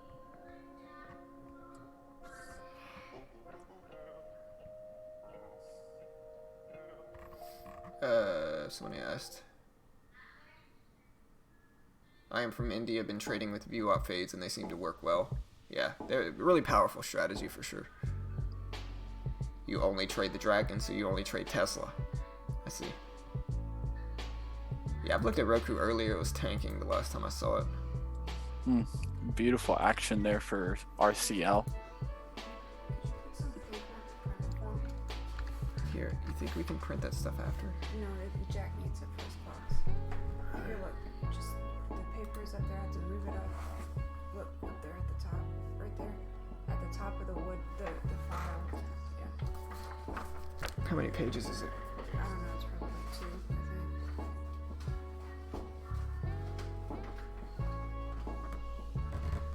Here, could you hand me that piece of paper that's down there?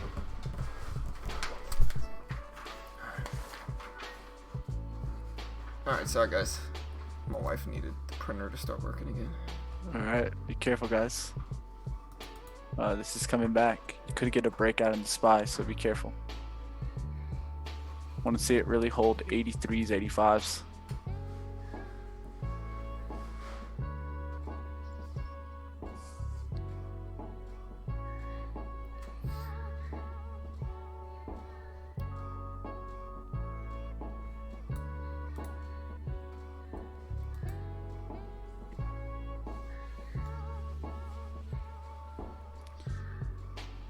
Triple top or double top on the 5-minute for the SPY at 282.86. If it gets into the 283s, we'll probably definitely have to get out.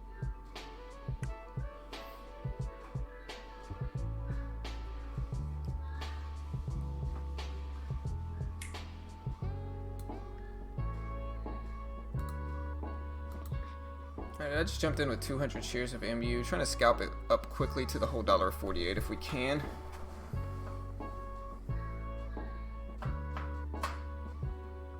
Keep it very tight here though.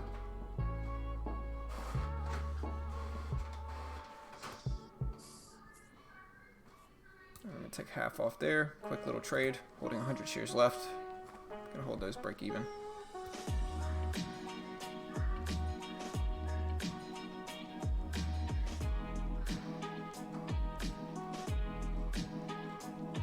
SPY broke highs of the day just now.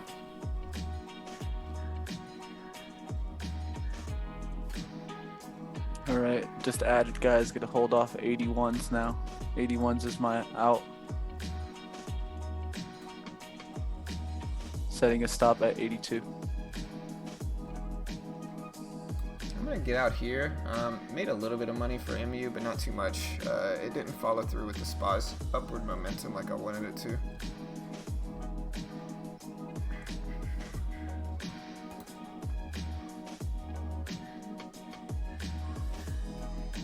Mitch is in AMD right now. He's holding 100 shares or 200 shares. You can look at the bottom and see his account.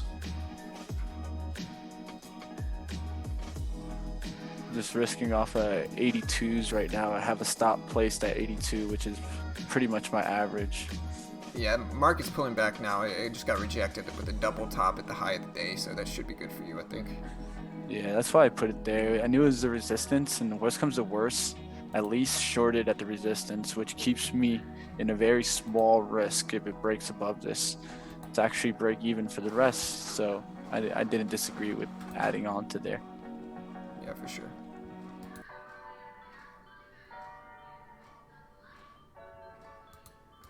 This will be it for me today, guys. Like always, guys, if you guys want to go ahead and check out the platform that we're using here, it's a high quality platform, very high speed.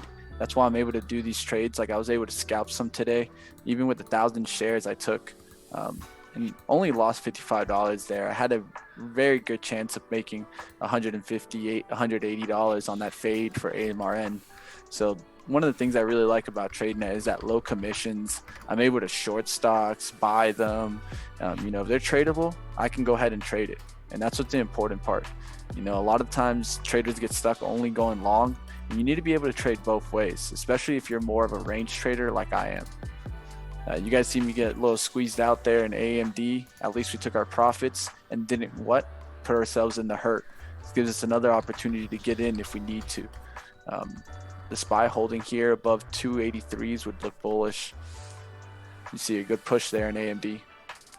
But like always, guys, check it out. It's a funded account program. What it really does is it gives you a package that would give you no PDT, let you trade as much as you want, gives you a demo account, a chat room, and a legit trading course to learn off.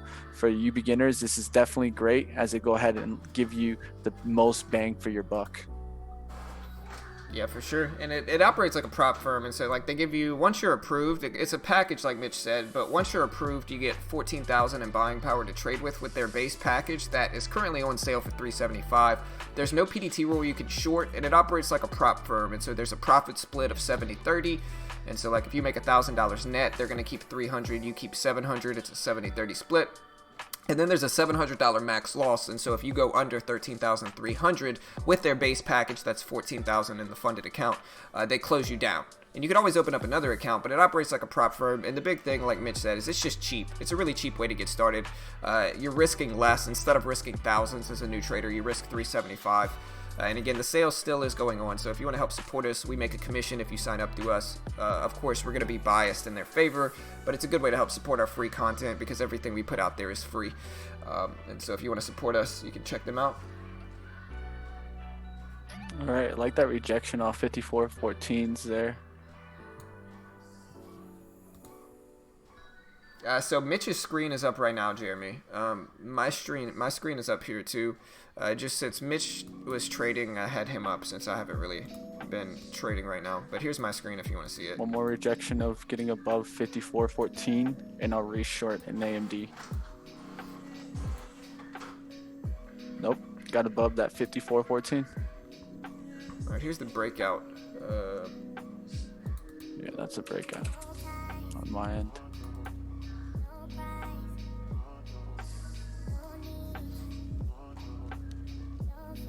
Try to catch this on a pullback. I don't really want to buy it too close here.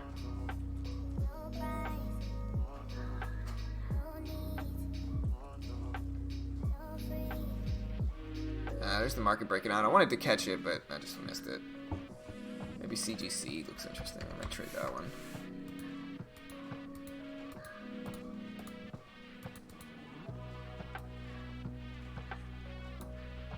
I just jumped in with 300 shares of CGC. It's kind of a big size relative to the spread, but we'll see if we get a nice little breakout because of the market move here. See if we get up to like 20s, 1520s, 1525 would be the ideal profit target here. And I might keep this one a one and done trade just depending on what it does.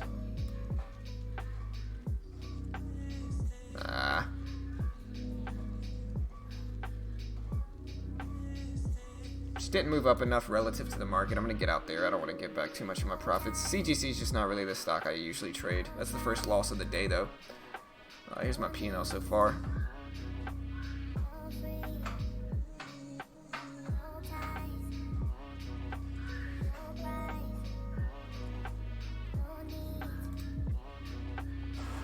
What's up, MMA? What's up, man? What's up, Matt? Or Mike, sorry. That's PCE. Hey, thanks, man. Yeah, it looks like I got out of CGC at the right time.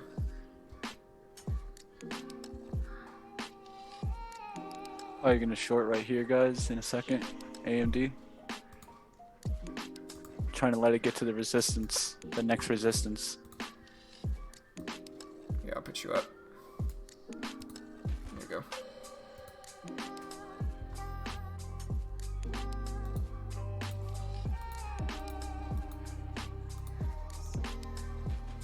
Next resistance is 54.30s. Man, what a market move today. Yeah, man, kind of a crazy day, bro. I just jumped into a few hundred of MU. See if we get a quick move up, and if not, I'll just get out quickly.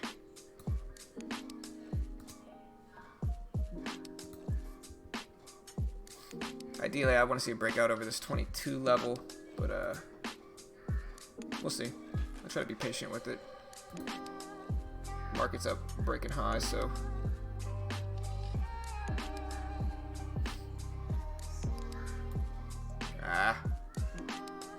MU's pulling back. I think it's actually probably going to bounce here, but I don't know how comfortable I feel really holding it through this.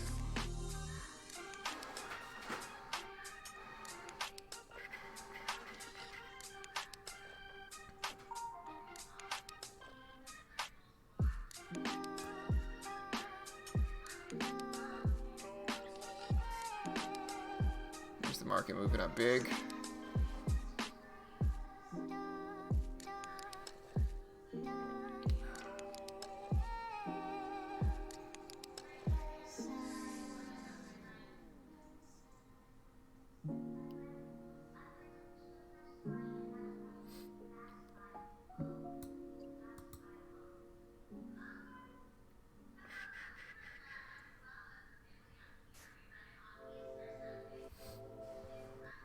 I'm probably going to get out the rest here, unless we get a surge up.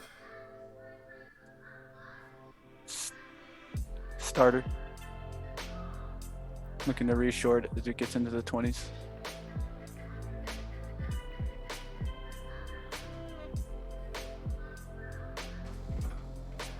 There we go. That's better.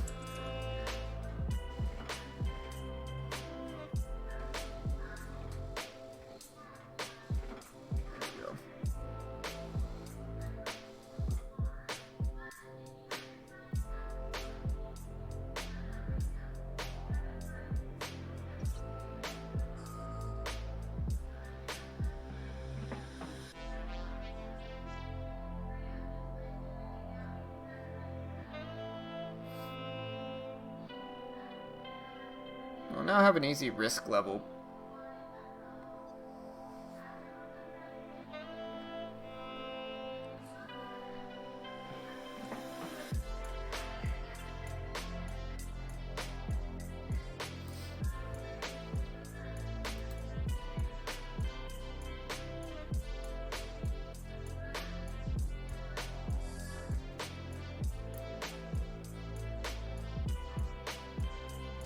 Ah.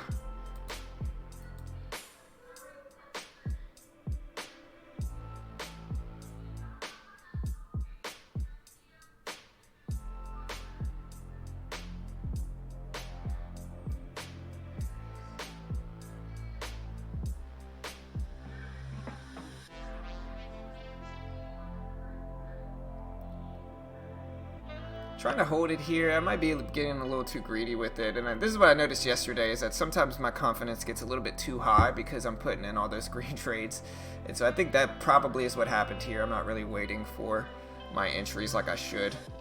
I like the support we have underneath this, but it all is going to depend on what the market does here, and I don't want to go too risky with it, and so I'm trying to be as disciplined as I can with it, if that makes sense.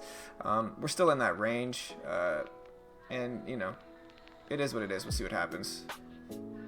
There we go. There's a nice little pop. Market breaks highs. We should get enough to take profits here if the market breaks highs and squeezes up, but I gotta be patient with it.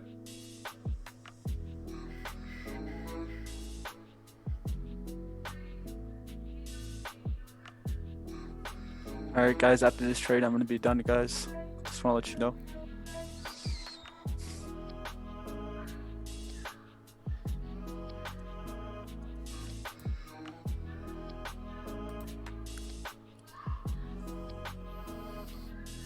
No, I mean that's the watch list that's auto-populated by TradeNet. Nah, there's other females here. Queen. Here, hold on, baby. They're doing it on Jack's thing.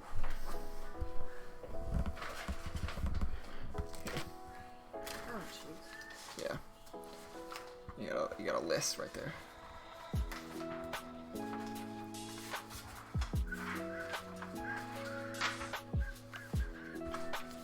Here, Kenny.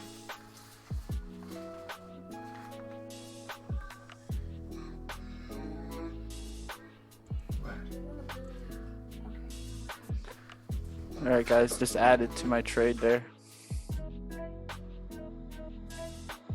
Trying to knock this down now.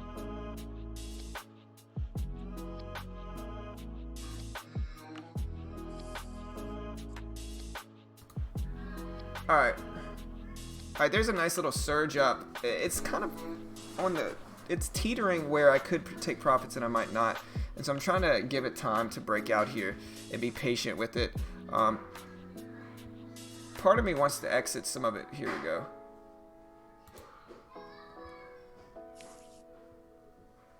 I'm going to get out the rest break even if it drops that much. Ideally, I'd like to see a breakout over the 20s. But we'll see if we actually get that or not. And I'm going to try to hold the rest pretty close to break even. There's 18s. Spread. Choppy.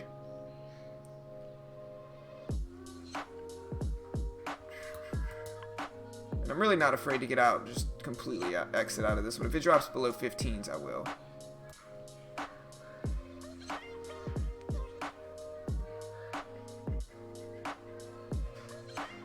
Looks like I'm getting a surge back. Gotta be careful here, guys. Only want to risk about 10 cents. There we go. Finally, there's the breakout I wanted. I took most of it off already. I'm holding the last little bit. I don't mind taking another partial here. And then just holding the last 50 shares. Man, that was a patience game. I was trying to wait. I saw the support at 48 and had to wait for that. But finally got the surge up. I like the last little RCL, bit. man. Look at that reversal.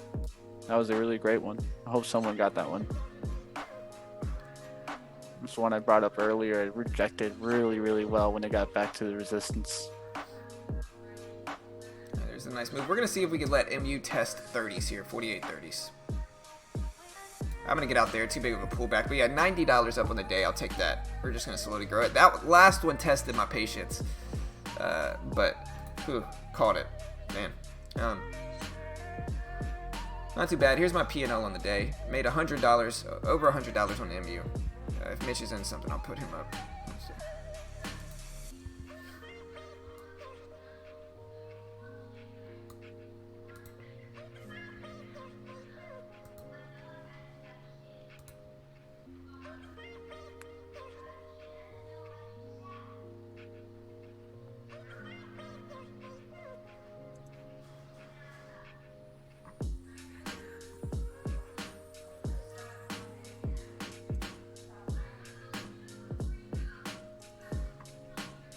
Thank you for your shorting vids. Sorry, Vishant. We're using TEFs and TradeNet to trade with. Here's the link if you want to check them out. It operates like a prop firm. Technically, it's an educational package, and so the base package is $375. It gives you a course, demo account, access to their chat room, and then you get to apply. And I think as long as you haven't had over 2 intro packages, you should get approved. And then once you're approved, the base package gives you $14,000 to trade with, no PDT rule, shorting ability, 70-30 profit split. So you're gonna have to share 30% of your profits with them, and then there's a $700 max loss. And so it operates like a prop firm, but it's a really cheap way to get started in the market and trade for cheap without risking a bunch. And there's the link if you want to check it out. I just posted it. Thank you for your shorting videos. On a 3-day streak, up 300 for the week. Pulled me out of a big loss last week. Overall green.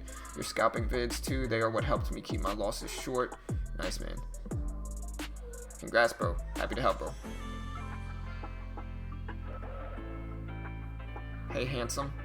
Hi, share positive.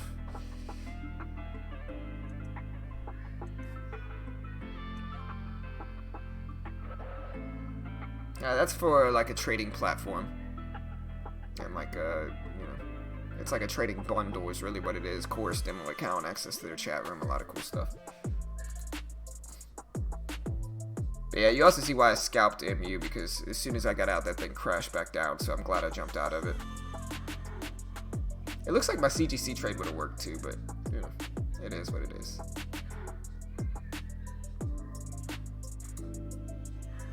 It's a lot of bidders. I might get stopped out, so I'm just gonna set my stop at the high of the day and let this work for the rest of it.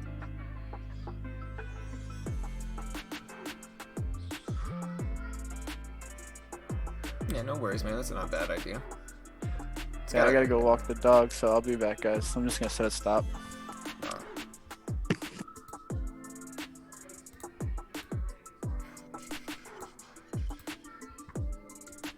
And honestly, I'm pretty surprised at how green I have been lately. Like every day's green. I haven't lost in a long time, and it's been pretty, you know, easy, like organic greens. Like I just get in, get out, make my money. Sometimes I'll pull back, but then I usually rebound, and it's been a really easy road these past few weeks with these tradings. That's why I try to make, like, people hate and they're like, oh, well, y'all aren't experts, y'all shouldn't put out like educational content. And it's like, look, dude, like we're just teaching people what works for us, and this certainly works for me. And so I would feel bad if I didn't put it out there and tell people what has been working for me. It might not work for them, but I mean, you know, as long as I say that, it should be fine.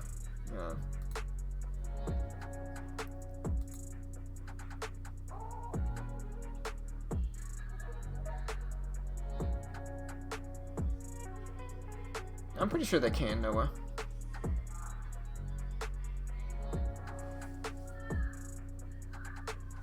I'm not sure what you mean by that.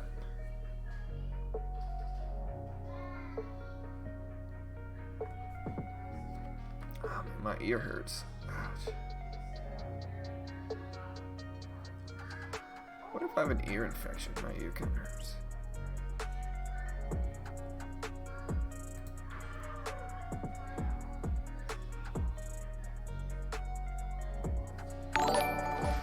Appreciate the sub, Jeremiah. Welcome, man. Appreciate it. I don't know. I might have an ear infection. But I appreciate the sub, bro. Welcome, man.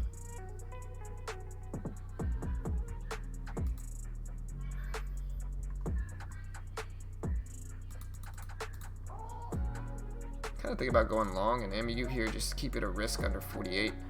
Very tight risk, as long as I think the market might bounce a little bit here. I don't hate that, but I'm gonna wait, because that's a big drop in the market too. Like I said though, if I think the market's gonna bounce 10 cents, I could take 20 bucks out of it real quick, but it just depends on if I think it's gonna bounce at 48 or not, which it might not here.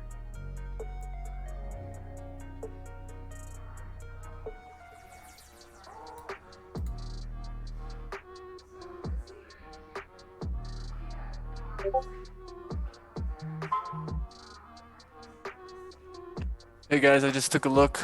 Looks like I got stopped out. Probably got wicked out in that wick right there. As you see, it just held the resistance, but I'm not gonna get back in this. I'm just gonna end the day and get on out of here, guys. You guys have a good one. Later, brother.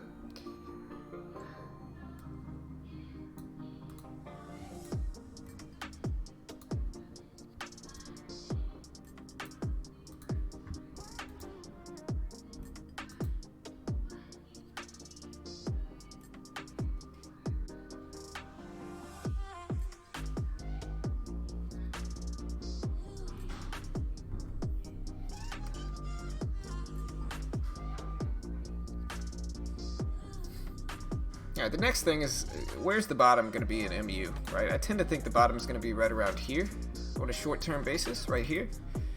And I could pull back in anticipation of that. I think a lot of this is going to depend on what the market actually does. Your stuff does work. I can't believe it's free. Others are charging 6,000, 4,000. Just crazy for a port. Thanks again. Hey, man, I appreciate it. Yeah. I got the COVID. I got that corona. I got that rona, man. Nah, man. These headphones shouldn't do it. It's like, oh, it's only the headphones where you actually like put something into it, man. But my ear hurts.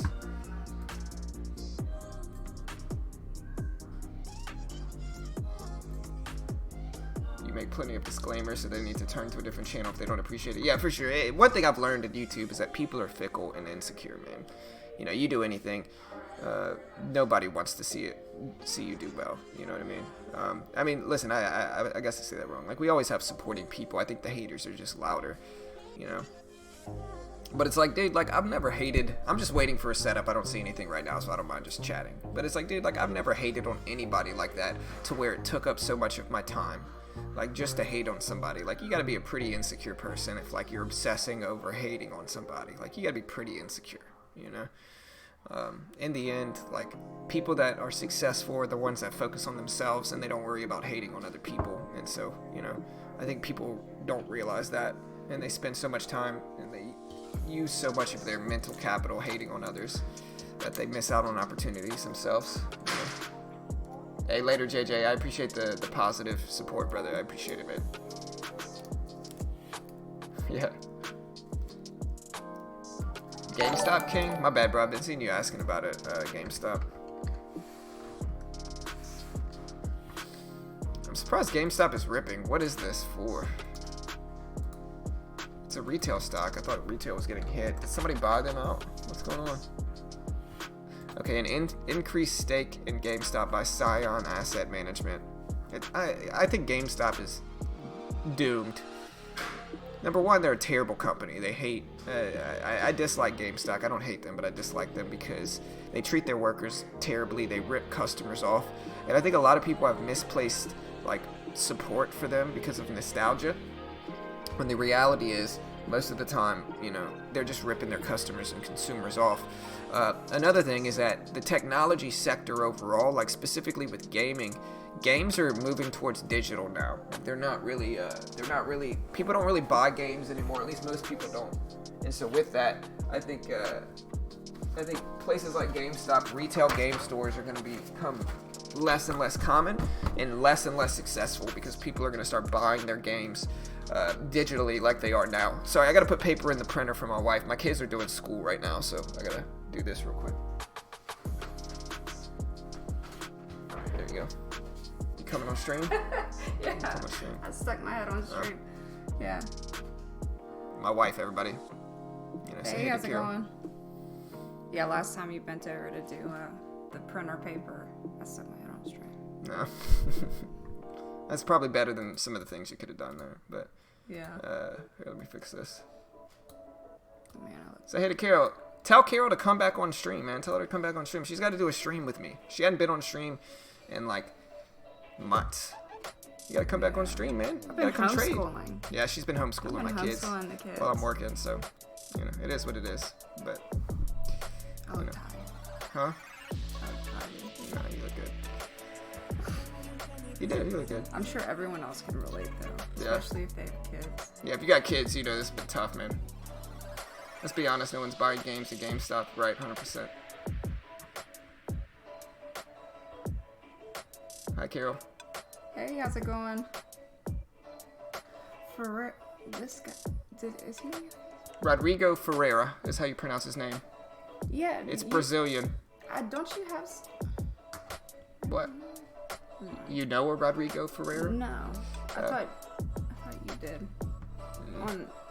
Yeah, he's been here. Okay. Yeah, Carol trades sometimes. She'll come on stream sometimes.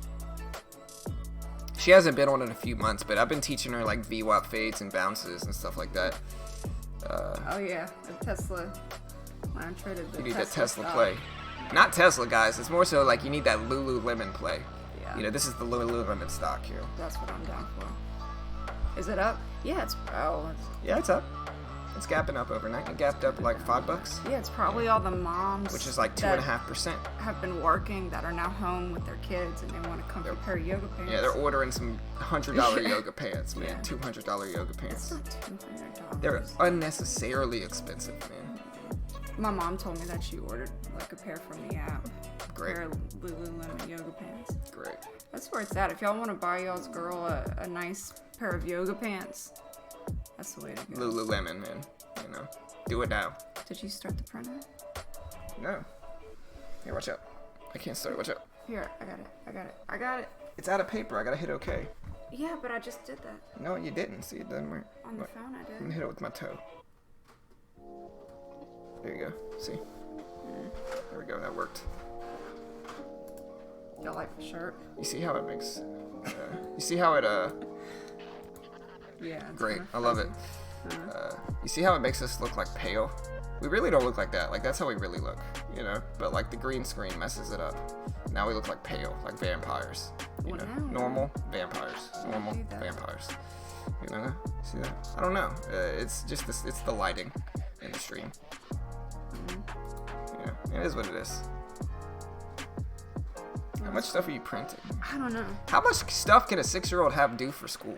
Well, it's not due That's the real today. question. I think it's like a journal. It's like it said COVID-19 journal, Yeah. which is kind of more. Oh, great. Vanish, here, I posted it right here, bro. Here. That's it right there, Vanish. Literally got into a fight about it. Dude, I don't care what anybody says, dude. With quarantine, all couples are fighting right now. All couples are fighting right now. Yeah. Dude, we've been home. Like, we've been getting along, but, like, because we understand it's like, look. We've gotten along better the last like week now, because I think well, it's been like 4 weeks now. Yeah, it's been like a month straight. Yeah, and I think that like the first couple weeks we kind of started getting on each other's nerves a little bit, and Yeah. then I think we kind of realized that, and that's why we were fighting. Yeah. And so I think we kind of We got over it. Yeah, we kind of We had to separate for like a day or two, and, you know, now we're good. You know? Yeah. Once John tries the yoga pants, so I have a bet with everybody here. If we can get up to 10,000 subscribers in the next month, I'll wear yoga pants for a week on stream. I'm right. You're for it? Yeah, I bet you are, I man. love that. I'd look good in yoga pants, man. I'll tell you, I'll buy them for him. I'll get him a nice pair. No, I don't want Lululemon yoga. That's a waste of money. I No, might wear I'm them not for a gonna- week. I'll probably tear them, to be I'm honest. not gonna get you a Lululemon. Yeah. I'll get you like a pair of Nike Yeah. Nike yoga pants. Yeah, I might go have a ahead. pair that are stretchy enough that you could fit into. Here, you hear that, guys? Hey, hit the subscribe button. Let's bring it up to 10K. You know, I'm for it. Listen, I'll do it, man. I'm for it. Oh my gosh, there's so many papers. I know, that's what I'm saying, man. How much papers can a 10-year-old or a 6-year-old have? Honestly, it's just slow because it's this, man. Look at all the ink that's using. That's not too much. Um, You are living through history right now. but aren't you always living through history? This is the type of stuff that my 6-year-old's doing. Yeah, but don't you always live through history, though? Like, isn't everything considered history? Like, really, you coming on stream 5 minutes ago was technically history, right? Just to get literal with it. Maybe. Whatever. Yeah, I need this stuff printed out. I feel like it's gonna be more stuff. Oh look, I think that's the last page. I think that's the top page. Wait, no, don't pull it out, it's still printing. I'm not pulling it out. I'm just fixing it because it was going to get bent up. Dude, I will not. Dude, if we get 10,000, like, this channel grows by like 1,500 to 2,000 subscribers a month, right? So to hit 10,000 would be a 500% increase in a month. And so we get 500% increase in subscribers per month. I'll do it, man. I'll do it. You better believe I'll do it. Yeah, this was the last one. Oh look, see look. My COVID-19, or Time capsule. yeah, my 2020 COVID-19 time capsule Great. by John. Yeah. Alright. Alright, thank Gotta you. go do some Alright, say bye to Carol, everybody. She's leaving. I bet it. Ow. Oh, I'm It sorry. hit me. My ear already hurts, too, man. My ear hurts, man. You should Yeah, feel terrible. It's I have no like distance or like Yeah, you should feel terrible. depth perception. You know? Alright, y'all. Alright, guys. Alright. Love you. Alright. Love you. Love you. It's good seeing y'all again. It's been like Yeah, it's been a few while. months, man. It's been a Yeah, month since you've been on stream, it's been so a good while. say bye to everybody. Appreciate the Alright. sub, Eddie. Thank you. Alright, y'all. Alright. Bye. Bye. Alright, guys. I just have the standard one, Andre. I'm not using the AI. Alright, let me try to get back to trading here.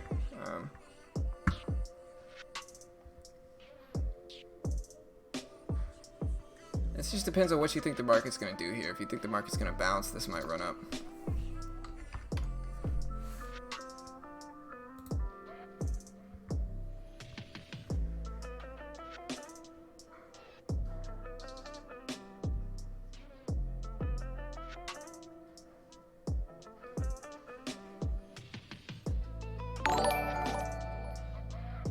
Right, I'm down. I'll do it, man. I'm not scared. You know. Hey, I appreciate the subs, guys. Yeah, sometimes my wife will do a trading stream. I appreciate the sub. Old Child, Eddie, Jeremy, Jorge. Sometimes my wife will do a trading stream, so we just gotta get her on it. She'll come on stream sometimes.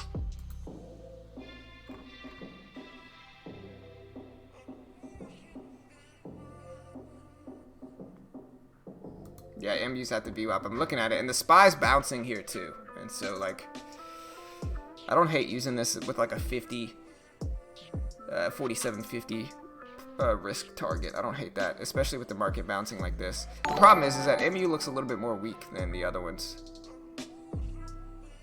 Like, AMD's bouncing a little bit more, but MU looks a little bit weaker, and the spread's a little bit worse. Yeah, so that's why I'm waiting. Like, MU looks weaker than the other ones, unfortunately.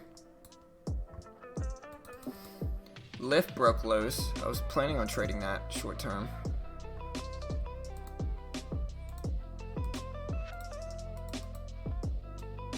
I like AMD a little bit more because now I can use the whole dollar as my risk. I'm going to jump in with 200 shares here of AMD.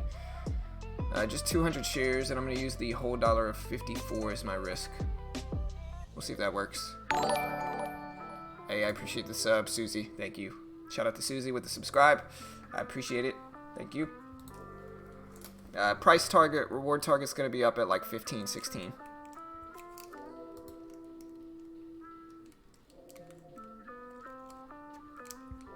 There's the bounce on MU. Maybe I'll get this set up so I can trade both of them, maybe.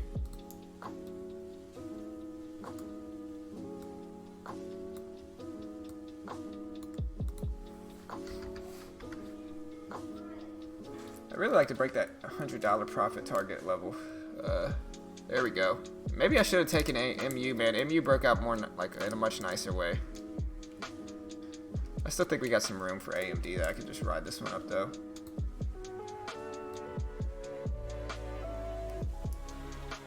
Yeah.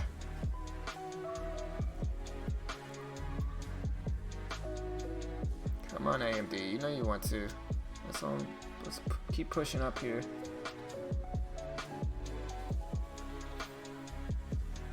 Market's bouncing nicely here. I'm trying to hold AMD, let it work.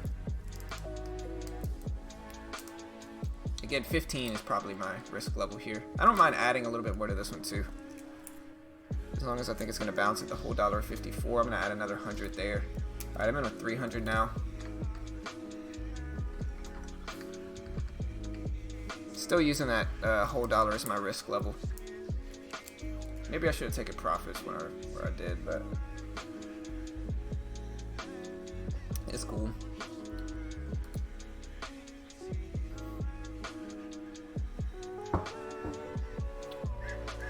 I think it's gonna bounce here. That's the problem, though. But we're getting close to my risk.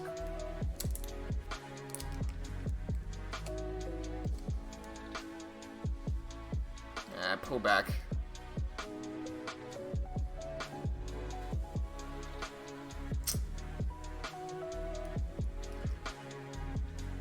I held that one way too long, guys. I held that one way too long, unfortunately. I just got greedy with it. I was up enough to where I could have taken profits, and I just held it a little bit too long. It's alright, though.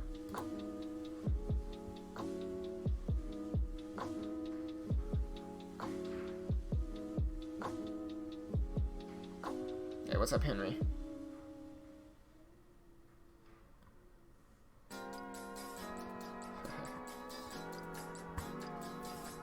Now, we might get some what I call rebound bounce setups here. It just depends on how weak the market looks. I think I'm probably going to wait for some better setups and better plays here. If MU breaks underneath 57, I might short it. But we'll wait. I got a little bit too greedy with that one. Held it a little bit too long, I think. But it's cool. Watching the market is really what I'm doing here. And, like, listen. Like, I've had every day's been green for weeks now. I think 2.5 weeks every day's been green. Really about 2 weeks straight now. All green days. I might pivot to MU instead though, just because it's right around that $0.25, 75, $0.75, I guess. And I like using this for potential bounce right here. Maybe I missed it. Dang it, man. As soon as I say that, it bounces. Yeah, I'm going to jump in 200 shares here.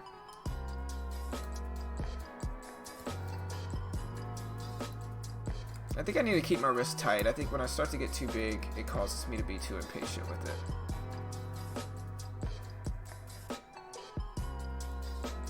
Got a nice little following bounce there. It doesn't look like it's going to follow through, though, unfortunately.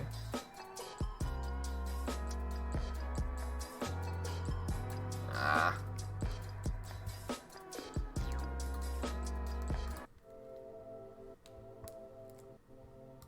I'm going to keep this pretty easy and tight here. I'm anticipating a potential bounce, but the market just reversed fast there. And I don't like that.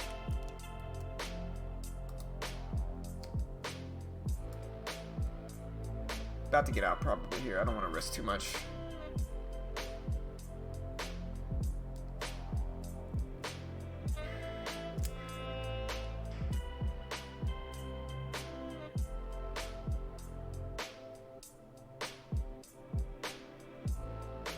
We get a short-term bounce here, that's good, but I don't like the weakness. I'm out. Too much. Giving my profits back today. But I actually think it's also because the momentum moves are not as strong right now, right? And so I think I'm going to have to pivot towards the short side. I'm also looking at Lyft. Lyft broke under the previous closing price. But giving some of my profits back, guys. MU has been betraying me today, guys. It's been betraying me. It's cool, though. We're still green.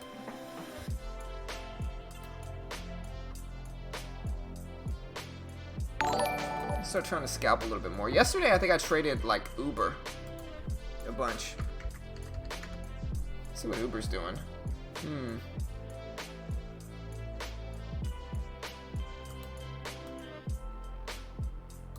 gonna jump in MU here. Keep it short.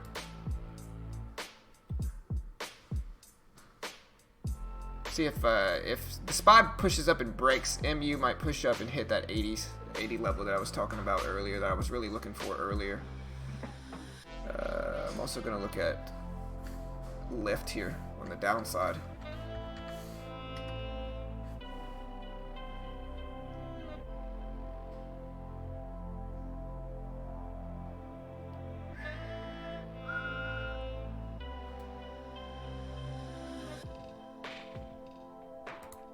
What's the spread on Lyft?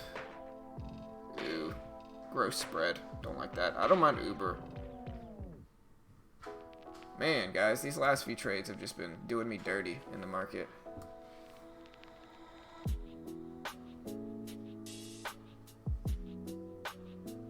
I gotta get out there. Unfortunate, man. What's going on right now is that the market's just testing these lows. And if it breaks underneath, like on the SPY, if it breaks underneath 282, it's going to look pretty weak. There goes Lyft. I don't know if I feel comfortable enough with that one, though. And if I get in short with MU, I think it's going to have that $0.50 support.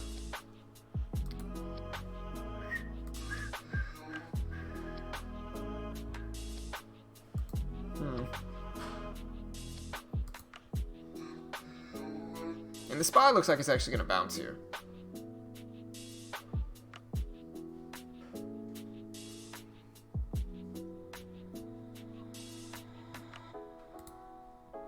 Switch to AMD. But again, it's been 2 weeks since I lost, so if it's time, it's time. Ah, there's the breakdown on the MU.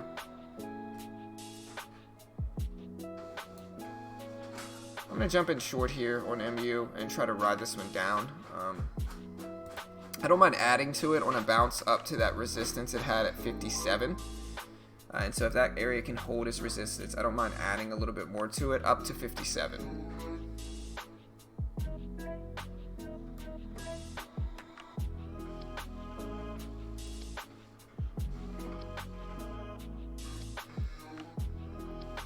Maybe should have added there, was thinking about it, but didn't.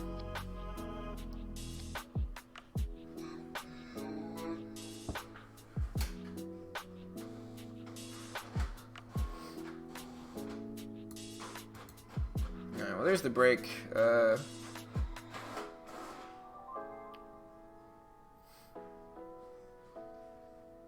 Looks like Uber and Lyft would have been good shorts where I called out. Just didn't take them.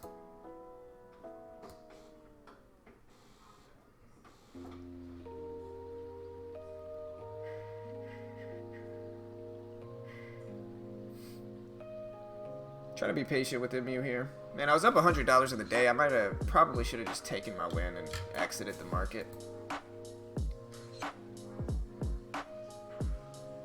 But oh, that lift previous closing price break looked really solid. All right, so like I said, we get up to 47 to 57. I'm gonna add a little bit more to this one.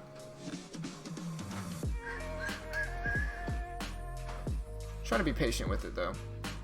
The fear is that though, if the market breaks lows or breaks highs, then that's gonna drag my trade up.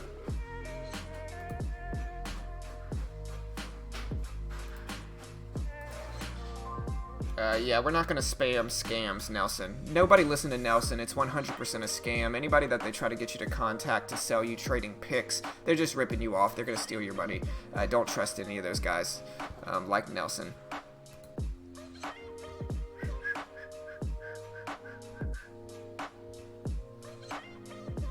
Alright, let me see if I can add a little bit more here on this bounce. I add 200 there, so I'm in with 400 now. Gonna take a half off as soon as I can, make 20-30 bucks. Well, we'll see. I'm waiting for a larger breakdown.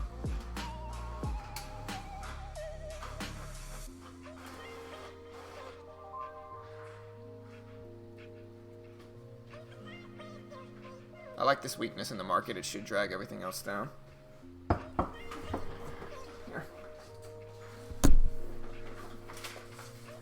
Here, no more printing stuff, okay? Because you don't have to do your stuff now and it'll disconnect it. Here.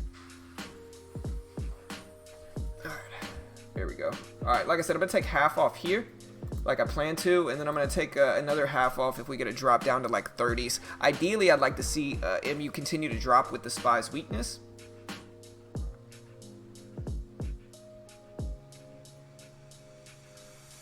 There we go. Looks good. Down to the 30s. I'm going to get out another half there. And then I'm going to hold the last little 100 shares to see if we get a much larger breakdown. Hopefully, ideally, down to like 47.20s. We're at 40s now. We can drop down to 20s. That'll be a nice little gain here with this market reversal.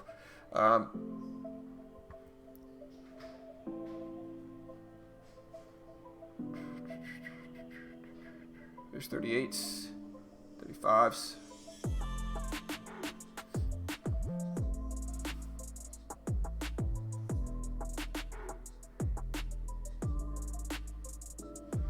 Like I said, 25 is the profit target here. I'm going to take one more half off there, and then I'm going to try to let this 50 shares work and be a lot less strict with it. So, like,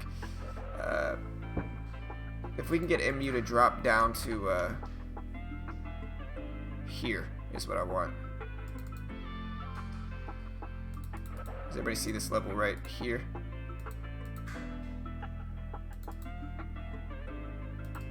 $25s.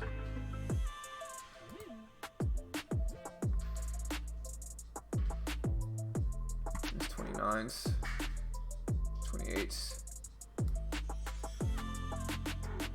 You know, I'm gonna get out there. I can see this potentially bouncing at that level I just drew. So up 57 on the day. Fought my way back after a few losses back to back. I think it's gonna bounce right here. Like, look at this line I drew, and then look at the bounce already. And so you can see how well, like, my spot on my support and resistance lines are. Like this line, look how well it's following it. And that's really what I'm trading off of. That momentum is what I'm trading off of. And so I think to be able to scalp, you got to be able to document those levels.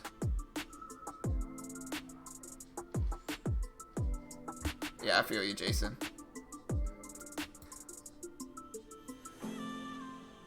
Hey, man. Nice. Good to hear, bro. Good to hear, Miguel.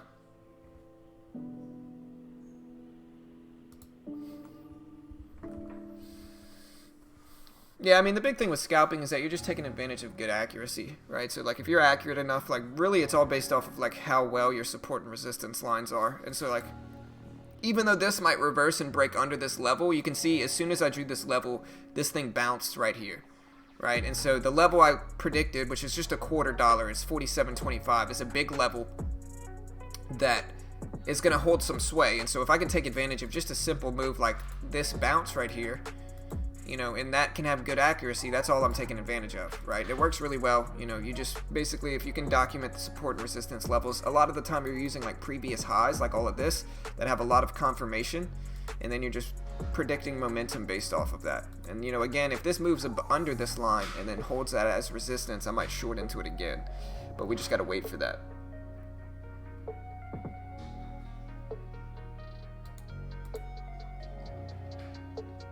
It's tough to tell, Miguel. Long term on the SPY, I'm really not sure.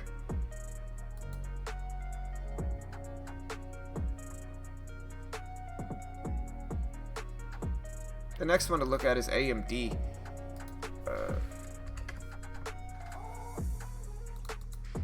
I'm going to watch AMD to see if it cracks underneath this level right here. This 53.50 level. $0.50. Underneath VWAP, we break under that, I'll short. And again, just to show you how solid those levels are, look at MU here. Exactly at that level. And that's how, you know, a lot of the time you're using previous highs, you're using like previous closing prices like this. Like look at Uber here. You can see like it breaks underneath this level, comes back to test it, and then gets rejected back down. And so you're using like previous closing price, previous lows of the day, previous highs of the day, and you're trading off of those momentum moves.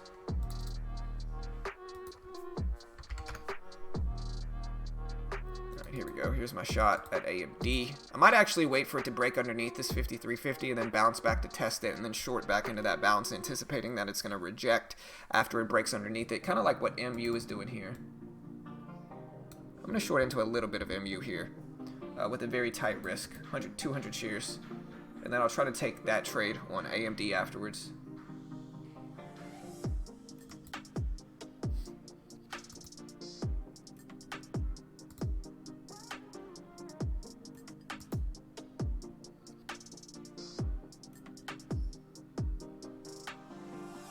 Now we're getting a little bit of a bounce here. But I can use that $0.50 roughly as my risk.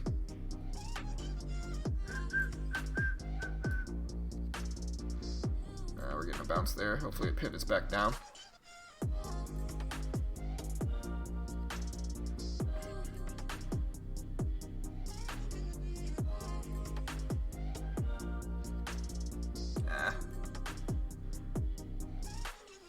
See, I think I let my emotions get to me the best here.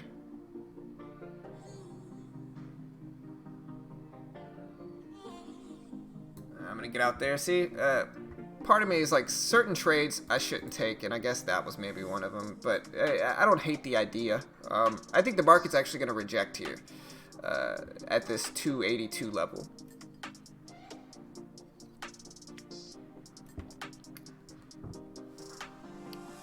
Like if you look at the SPY, I think we're actually going to get a rejection there, and I guess that's what I was betting off of right here. I think we're going to reject right here. Testing it now.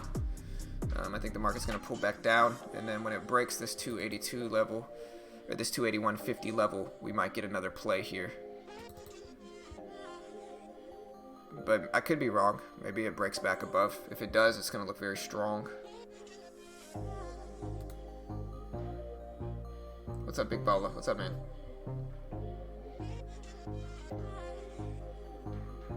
Remember, guys, hit that like and subscribe button. We do this live for free every day right here on YouTube. We are not experts. We just teach people what works for us. It might not work for you. And so if you want to keep watching us, see what it's actually like day trading the market every day, we do this every day live on YouTube. Hit that subscribe button. Hit that like button if you haven't already. And show support for what we do here. With MU, it might give me another opportunity here. So we're going to wait and see. Honestly, this was kind of a VWAP bounce for AMD, so maybe I should have been prepared for that. Like I said, I think the SPY is going to reject here at 282, though. I might be wrong, but it looks like it's going to reject. And there's the rejection, at least on a short-term basis.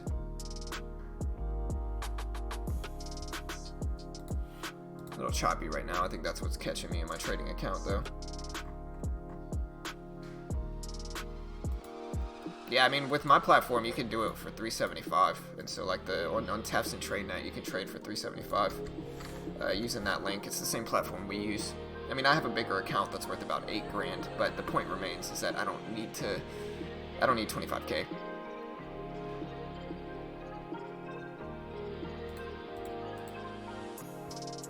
Alright, so what did I say, guys? I said the SPY was going to reject at 282. That's exactly what we got. I'm going to look to trade off of this break here at this previous level I documented. Market breaks under the $0.50. I'm going to short into it big. Yeah, I'm shorting. And with 300 shares of MU anticipating the break of that same level I drew earlier, it just depends.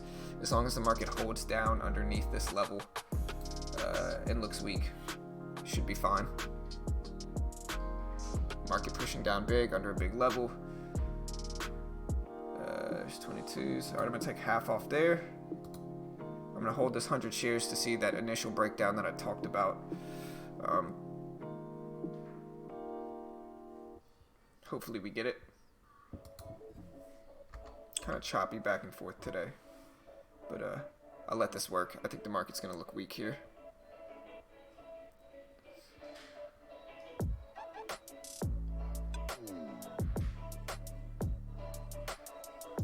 MU finding support there. But I'm going to let this work, see if we get a firm breakdown.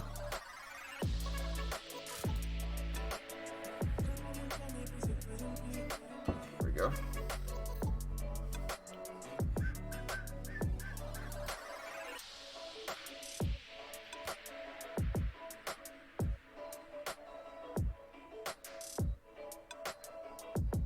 About to break down here, I think.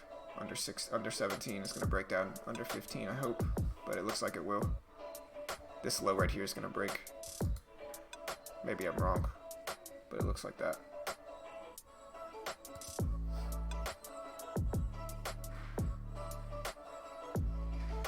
Market looking weak.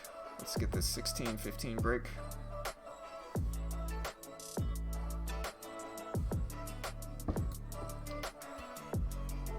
Yeah, and whatever it does here, I've already scaled out of most of it. That if I'm wrong here, it's insignificant. I'm just anticipating the breakdown.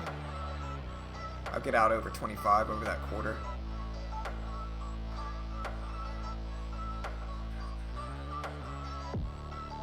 Get close. I'm gonna just get out there, take my $50, and see what else we can find.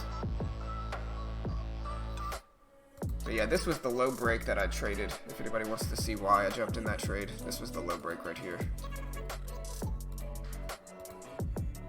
Right there. When that broke, I jumped in, rode the momentum down.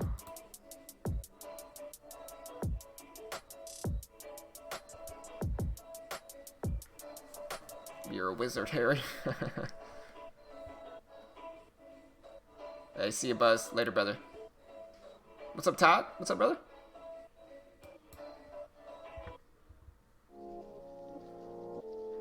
Market squeezing down. Might give me some opportunity here on MU.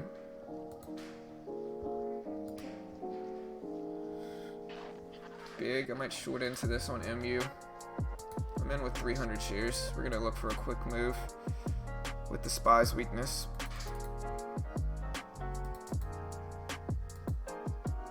I must have got a bad fill here. SPY's looking weak though. This is what I'm trying to trade. Come on, MU. You know you want to break that low.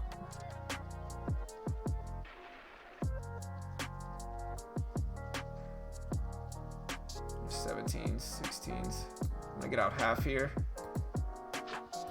There's the break under the 15s that I've been waiting for this last 30 minutes, man. That thing just did not want to break. I'll take the rest off at 47. Maybe get out half here. And then get out the rest at like 47. This is the break I've been waiting for this entire time. See if we can move down to the whole dollar of 47 now.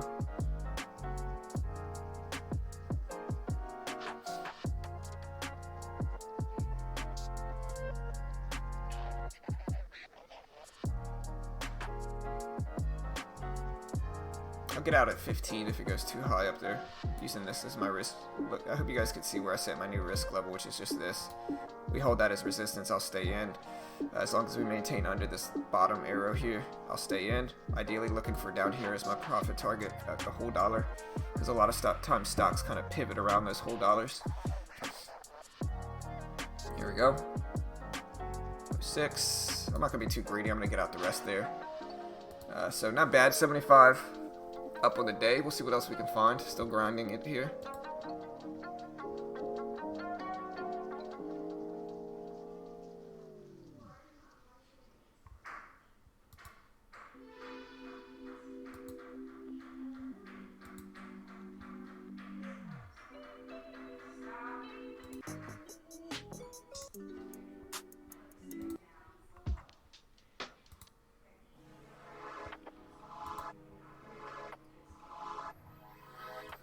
Alright, well the goal of the day is to make over $100.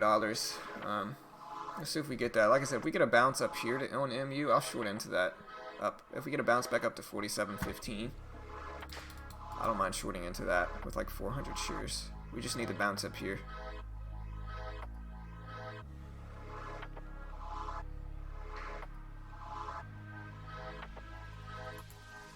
I'm gonna clear this. It's starting to look a little too cloudy.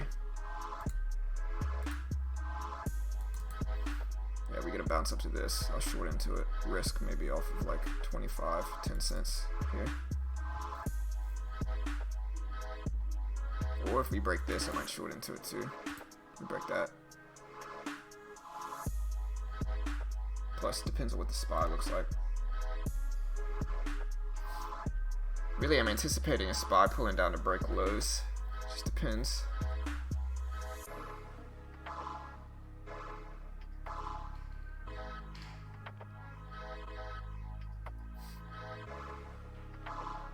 SPY bouncing.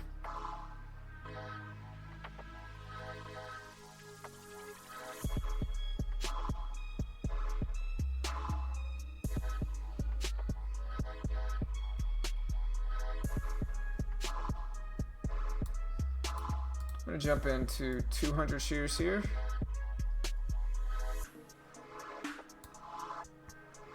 Like I said, try to short quickly into this move. Only in with 200 now. See if we get a nice little rejection back down to the whole dollar to test it, take profits fast.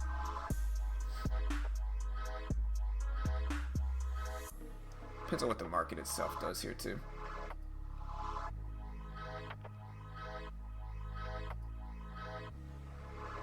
There's 8s, 9s, 8s.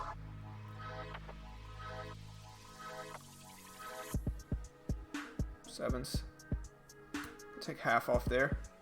I'll hold the last little 100 shares, see if we get a breakdown again under that $47 level. Little scalps, small wins that add up.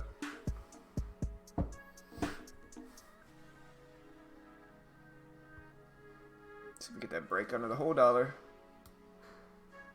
Come on. Might bounce here. But we also might get a squeeze down like that. Let's get the break. I'll let it test the break. Come on. 93s. Out. That's the squeeze I wanted. $100 in the day. SPY squeezed down in conjunction with it, so not bad. Let's see what else we find today. Maybe I'll look for low of the day breaks here. Yeah, it's 150 minimum. So yeah, my commissions might be high today because I've been over trading, but that's alright. I'm just trying to have a green day and kind of get into my zone a little bit. But my commissions are maybe 150. Say I trade, say I trade 10 times. It's 15 bucks. Not bad.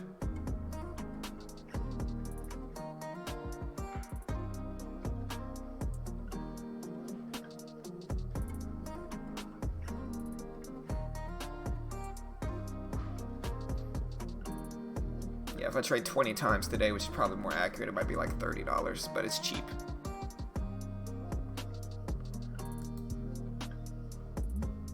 I could also short into this move using that next resistance level up here as my risk with the whole dollar as well, but I don't like it as much.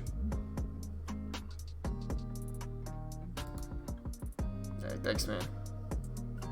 Yeah, this is like 2 weeks of green. I haven't lost in 2 weeks. I've streamed it all live too, so it's been fun. Scalping's been working super well, based off of just little short-term support and resistance.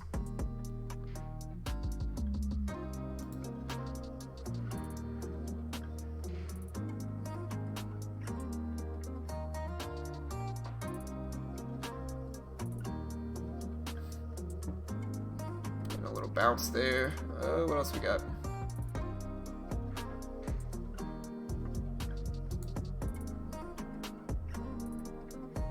But yeah, here's my P&L so far today. Not too bad.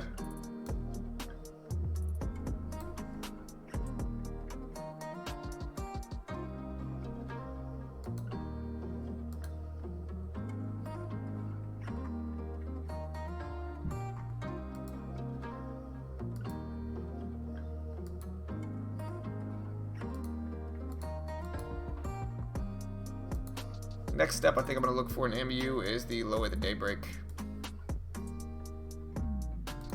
So like we do have this area here at 46.75.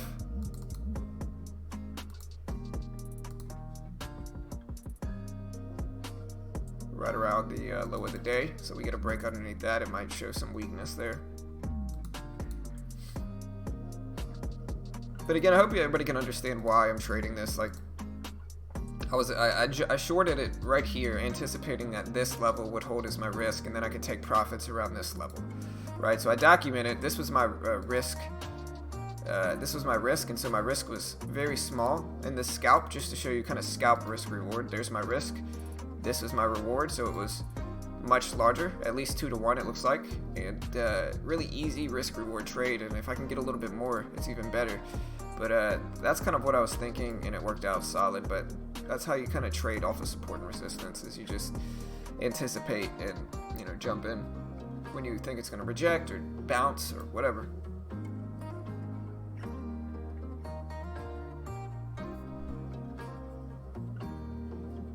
What do I think about Groupon?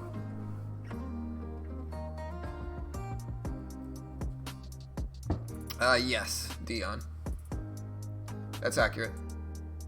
It's about 150 per, you know, but like I said, if I trade 20-25 times, my commission's like $35. You know, it's not that bad. I'm still gonna profit, you know, 2/3 of all the money today. And with scalping, that's not bad at all. You know, it's still pretty cheap.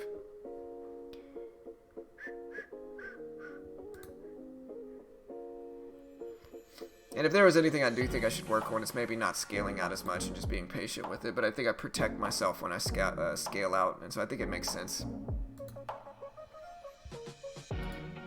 Just to delete this, I think I might short into this move here. Same type of strategy. Just depends on what we think the market's gonna do here, though.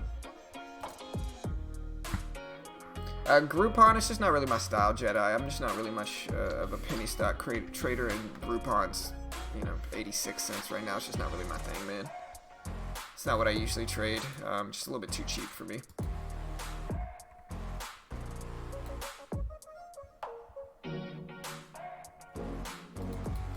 Let's see if we can start to take bigger size.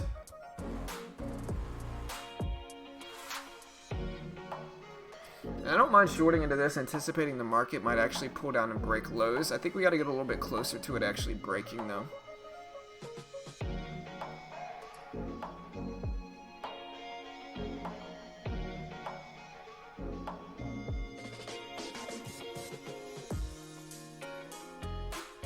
I'm going to wait here and see what happens.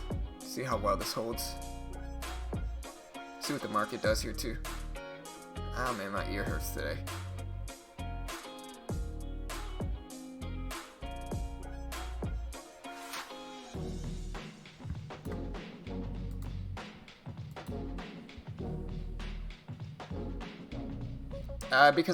Because commission-free brokers are gonna make me follow the PDT rule, and I don't want to follow the PDT rule. I'd like to day trade as much as I want and scalp like this. And so I'm going to jump in another 200 shares. And so with that, I got to find a platform that allows me to actively day trade stocks like this. and that is kind of like this, where I can day trade as much as I want without really worrying about it. See if we get a move.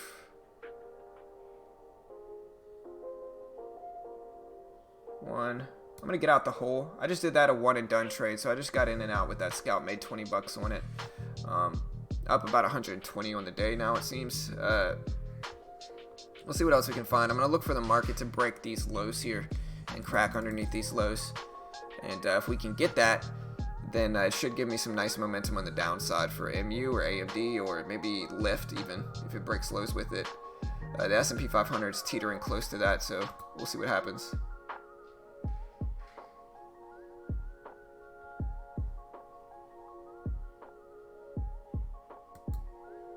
Alright, so we're gonna wait. Maybe get in when this low breaks right here. For MU, probably have to wait and be a little bit more patient with that.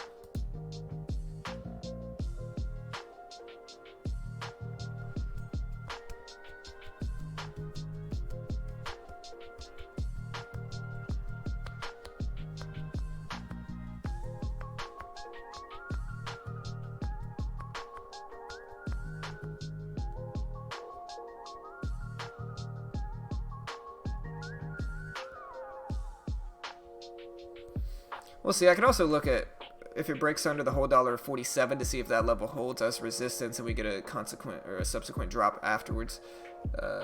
I see you, Carlos. Thank you, bro. I appreciate it.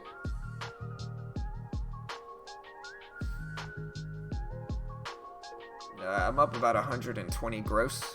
Edgar, I'd say probably net is probably close to like 75, maybe, in net profit, but you know, kind of just eyeballing it. I haven't done. I'm waiting to do mine, Dion. I've had friends that have taken withdrawals from them. Like we had one Casey that did a withdrawal, and he said like the way it works is you put in one per month. You can get one withdrawal per month, and they wire it to your bank account. The one he did, he got his money in like 9 days. So he said it took 9 days, and they just wired it directly into his account with no issues. But I'm waiting to. It only makes sense for me to build my account up as much as I can before I withdraw. But yeah.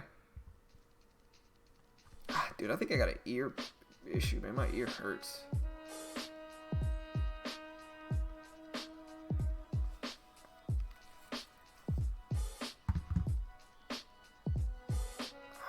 Man, my ear hurts.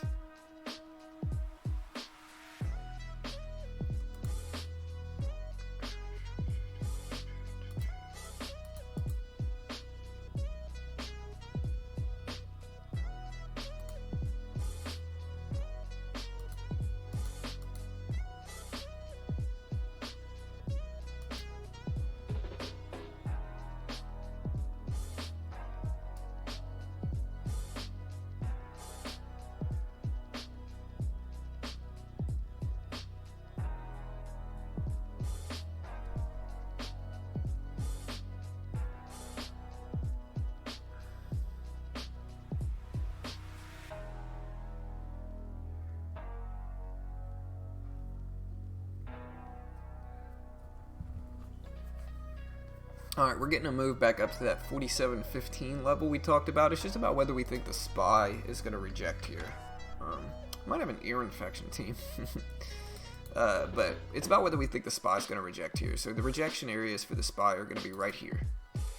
This is the big level, and then obviously the whole dollar of 281. So like these two levels are levels where we have potential rejections that we could short into stocks like AMD or MU on. It's just about whether you think they're going to hold. If you think it's actually going to break out over this, then we don't want to short into them. And we'd rather just be patient. Another thing with MU is that it's actually putting in a higher low, and so it looks a little bit stronger, and I'm not trying to trade off of that.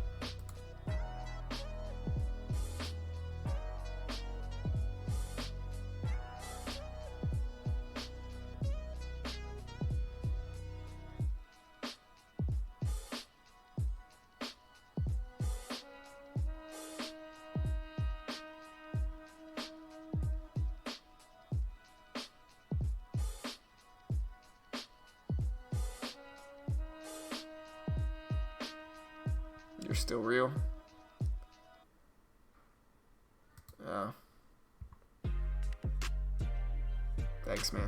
appreciate it. Also, guys, y'all want to check out trade ideas? I'll post this link. It's a great way to help support our channel. You can use promo code BT15 and get 15% off if you want to help support us. There's the link for that if you want to check it out. Those are the scanners we're using. Super real-time, up-to-date scanners allow you to do a lot of cool stuff with them. You know, you can build different scans around different strategies you use, and it's just a really easy way to find out what's moving in the market. My ear's pounding.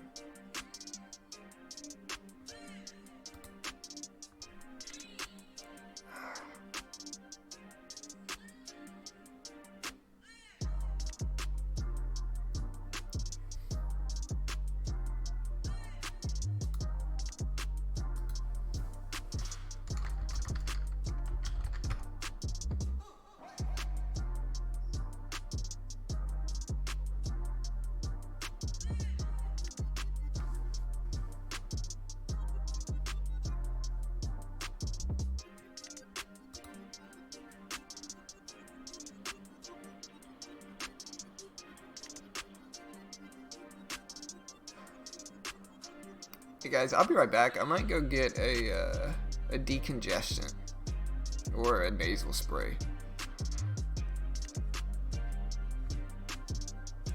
Because it's throbbing, you know.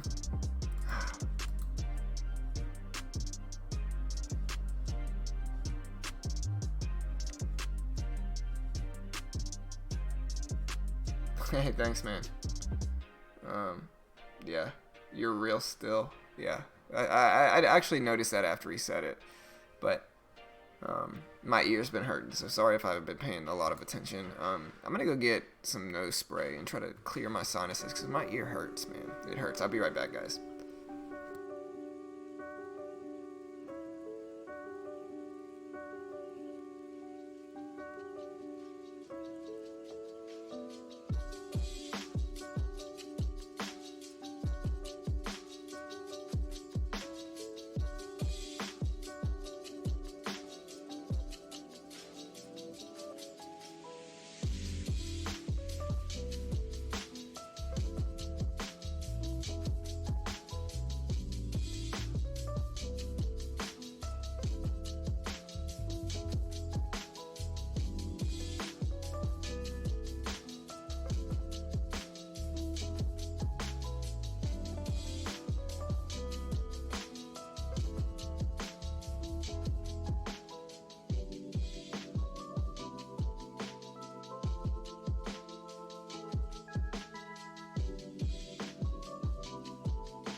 Alright, so I used some nasal saline spray and it actually made it feel much better. And then I used some allergy nose spray. I think I either got a sinus infection or just sinusitis, like allergies.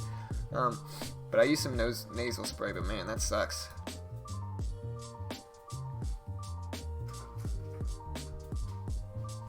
Hey baby, will you put some hydrogen peroxide for me to spray in my ear?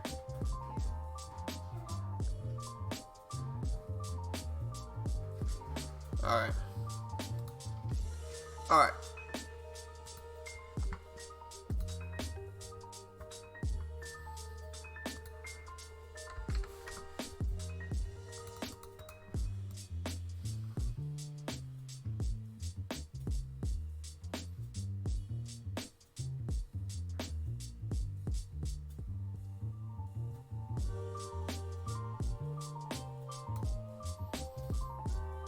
Alright, I just jumped in 400 shares of MU. Looking for a quick and fast breakdown. I'll take profits fast if it goes in my direction.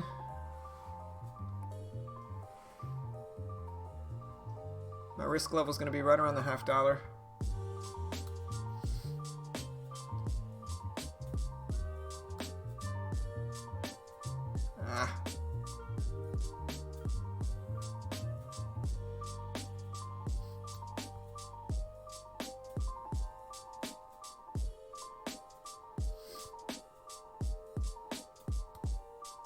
I'm gonna get out there. It's too big of a loss. Maybe I got a little bit greedy with that one. It just depends on what I think the SPY is gonna do here. Kind of teetering back and forth. I might want to hang it up. I'm definitely over trading today, guys. SPY's kind of choppy, makes it a little bit more difficult, so I might just hang it up and get out for a green trade. Might trade one more on MU with smaller size. Anticipating using this level as a risk since it's going to be small size.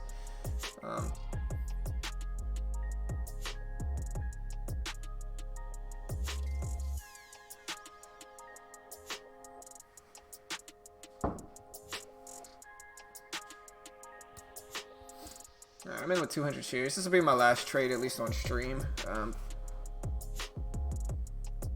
Let's see if we get a move down to like 16s here. So I don't hate it. Again, it depends on what the market does. The market rips. This is going to rip up against me. I think today's probably a break-even day after commissions for sure.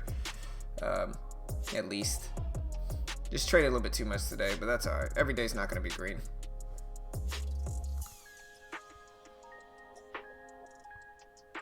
Yeah, you guys think I need antibiotics? I might, man. My ear's pounding. I might go use one of the, like they have like the stream doctors where you can just kind of stream and tell them your illnesses and they will send you antibiotics. Might just do that.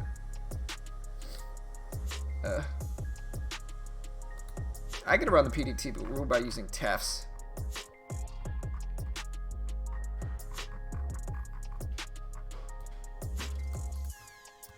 This is who I use, and it's a really cheap way to get started. Like, there's no PDT rule once you're approved for the funded account. It allows you to actively day trade and short stocks, and I just think it's a better option for new traders. I think a lot of times new traders end up saving up thousands and risking thousands, and they usually end up losing their first few accounts. And so with this, it's a cheaper way. You can risk 400 bucks.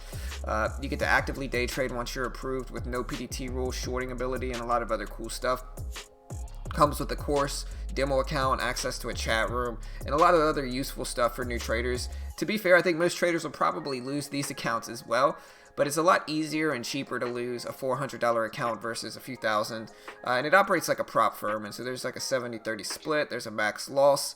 There's a $700 max loss with the 70-30 split with the base package, but again, you're getting $14K for $375, so just a really cheap option, and you know, an easy way to trade in my opinion. Yeah, today guys, I have overtraded certainly a ton with my scalping. Market's also extremely choppy and difficult, ripping up big now, so I'll probably get out fast here. I'm gonna get out. I see the market just ripping up, so I'm gonna hang it up for the day and keep my break-even day after commissions. But yeah, guys, I'm out for the day. Good luck. I'll see you guys tomorrow. Like I said, there's the link if you want to use the same platform as us. Oh, also, guys, if you want to support our channel, we do have merch now. Let me see if I have a way to post my merch.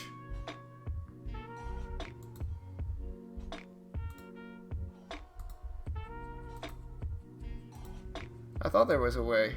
Let me see.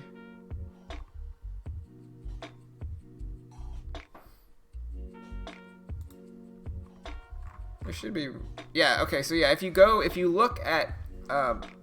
to the description and you scroll down, you can see all our merch. And so if you want to help support us, we got some really cool merchandise. I'll show you guys in the YouTube store. So yeah, if you want to check them out, I'll show you this. We got some cool merchandise, guys, and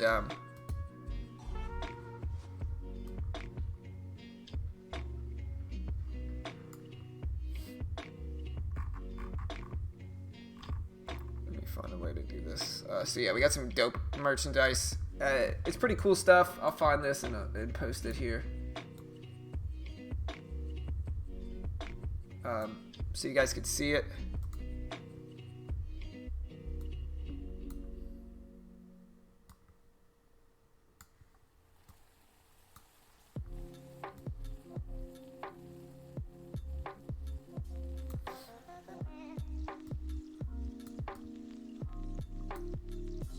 So like this is our merchandise. You can find it in the YouTube store or in the bottom of the description. And we just put it out there. And so again, like we're just a free resource and community for traders. And so like if you want to help support our free content and show support for all the things we do here for the trading community, check out our merch. You know, if you have any suggestions on merch you want to see, let us know. But we got some pretty cool merchandise here, as you can see. Really nice. You know, we got the candlestick patterns, really cool merchandise. I actually bought this one for myself. No, I bought this one for myself. And so, you know, go check them out. I think they're pretty cool. And, you know, you can show off candlestick merch just to show you what they actually are. They have beginner trading on the back. They got the candlestick logo on the front. I like this one. Is probably one of my favorites too. I think this one's really cool. And so go check out the merch, guys. I'll post the link here. If you want to go check out the store itself.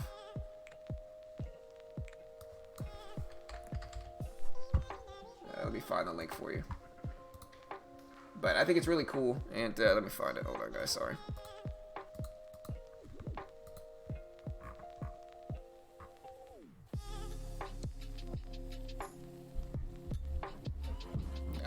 If you're on a U.S. regulated broker, Caleb, yes, you need 25K.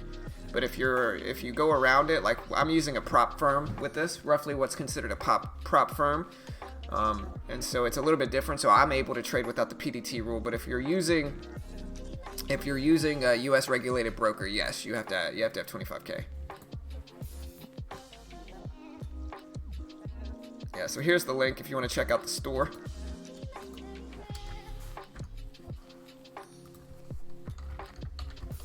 Looks like I was right on my MU trade, but I'm going to close it down. If I trade anymore, guys, I'm going to do it, and I'll post it on our Discord so you can see it. And so if you want to join our Discord to follow along if I do trade after the stream, there's the link. Oh, wait, I screwed that up. Hold on. Here's the link. Check out our Discord. Join it. And, yeah, guys, I'll see you guys tomorrow. Have a good day. We should have another green day in the books. It's not as big of a day as all the other days, but in gross profits, I'm up. Probably close to break even, maybe up slightly in net. But we'll see if I do anything after the stream. And again, if you want to follow along with that, check out our Discord. There's the link in the chat. Again, if you want to use our platform that allows you to get around the PDT and day trade a funded account with no PDT rules, shorting ability, comes with a course, demo account, access to a chat room, check that out. Again, if you want to check out trade ideas, which are, in my opinion, the best scanners in trading, I'll post this link one more time. We also have a website team where, you know, we go over a lot of cool stuff. And so if you want to check out our site, I'll post that site link as well here. And, yeah, guys, good luck in the markets. Good luck. I'll see you guys next time. Here's our website if you want to check out the site we use. This is our website here.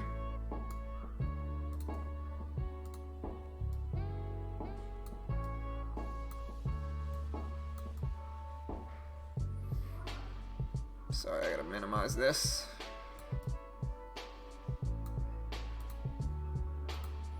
Here's our website. You can check it out. We got free day trading classes. We got a lot of cool stuff.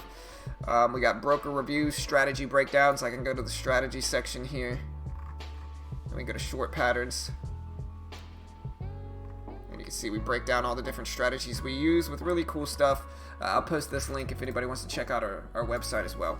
But yeah, guys, that's it for the day. Good luck. I'll see you guys next time. And another green day in the books. It's not as big of a green day as I would prefer it to be, but green is green. I'll take it. I'll accept it. Good luck, guys. I'll see you guys tomorrow. Have a good day. Hit that like button if you haven't already. I'll see you guys next time, and good luck in the markets, guys. Later, team.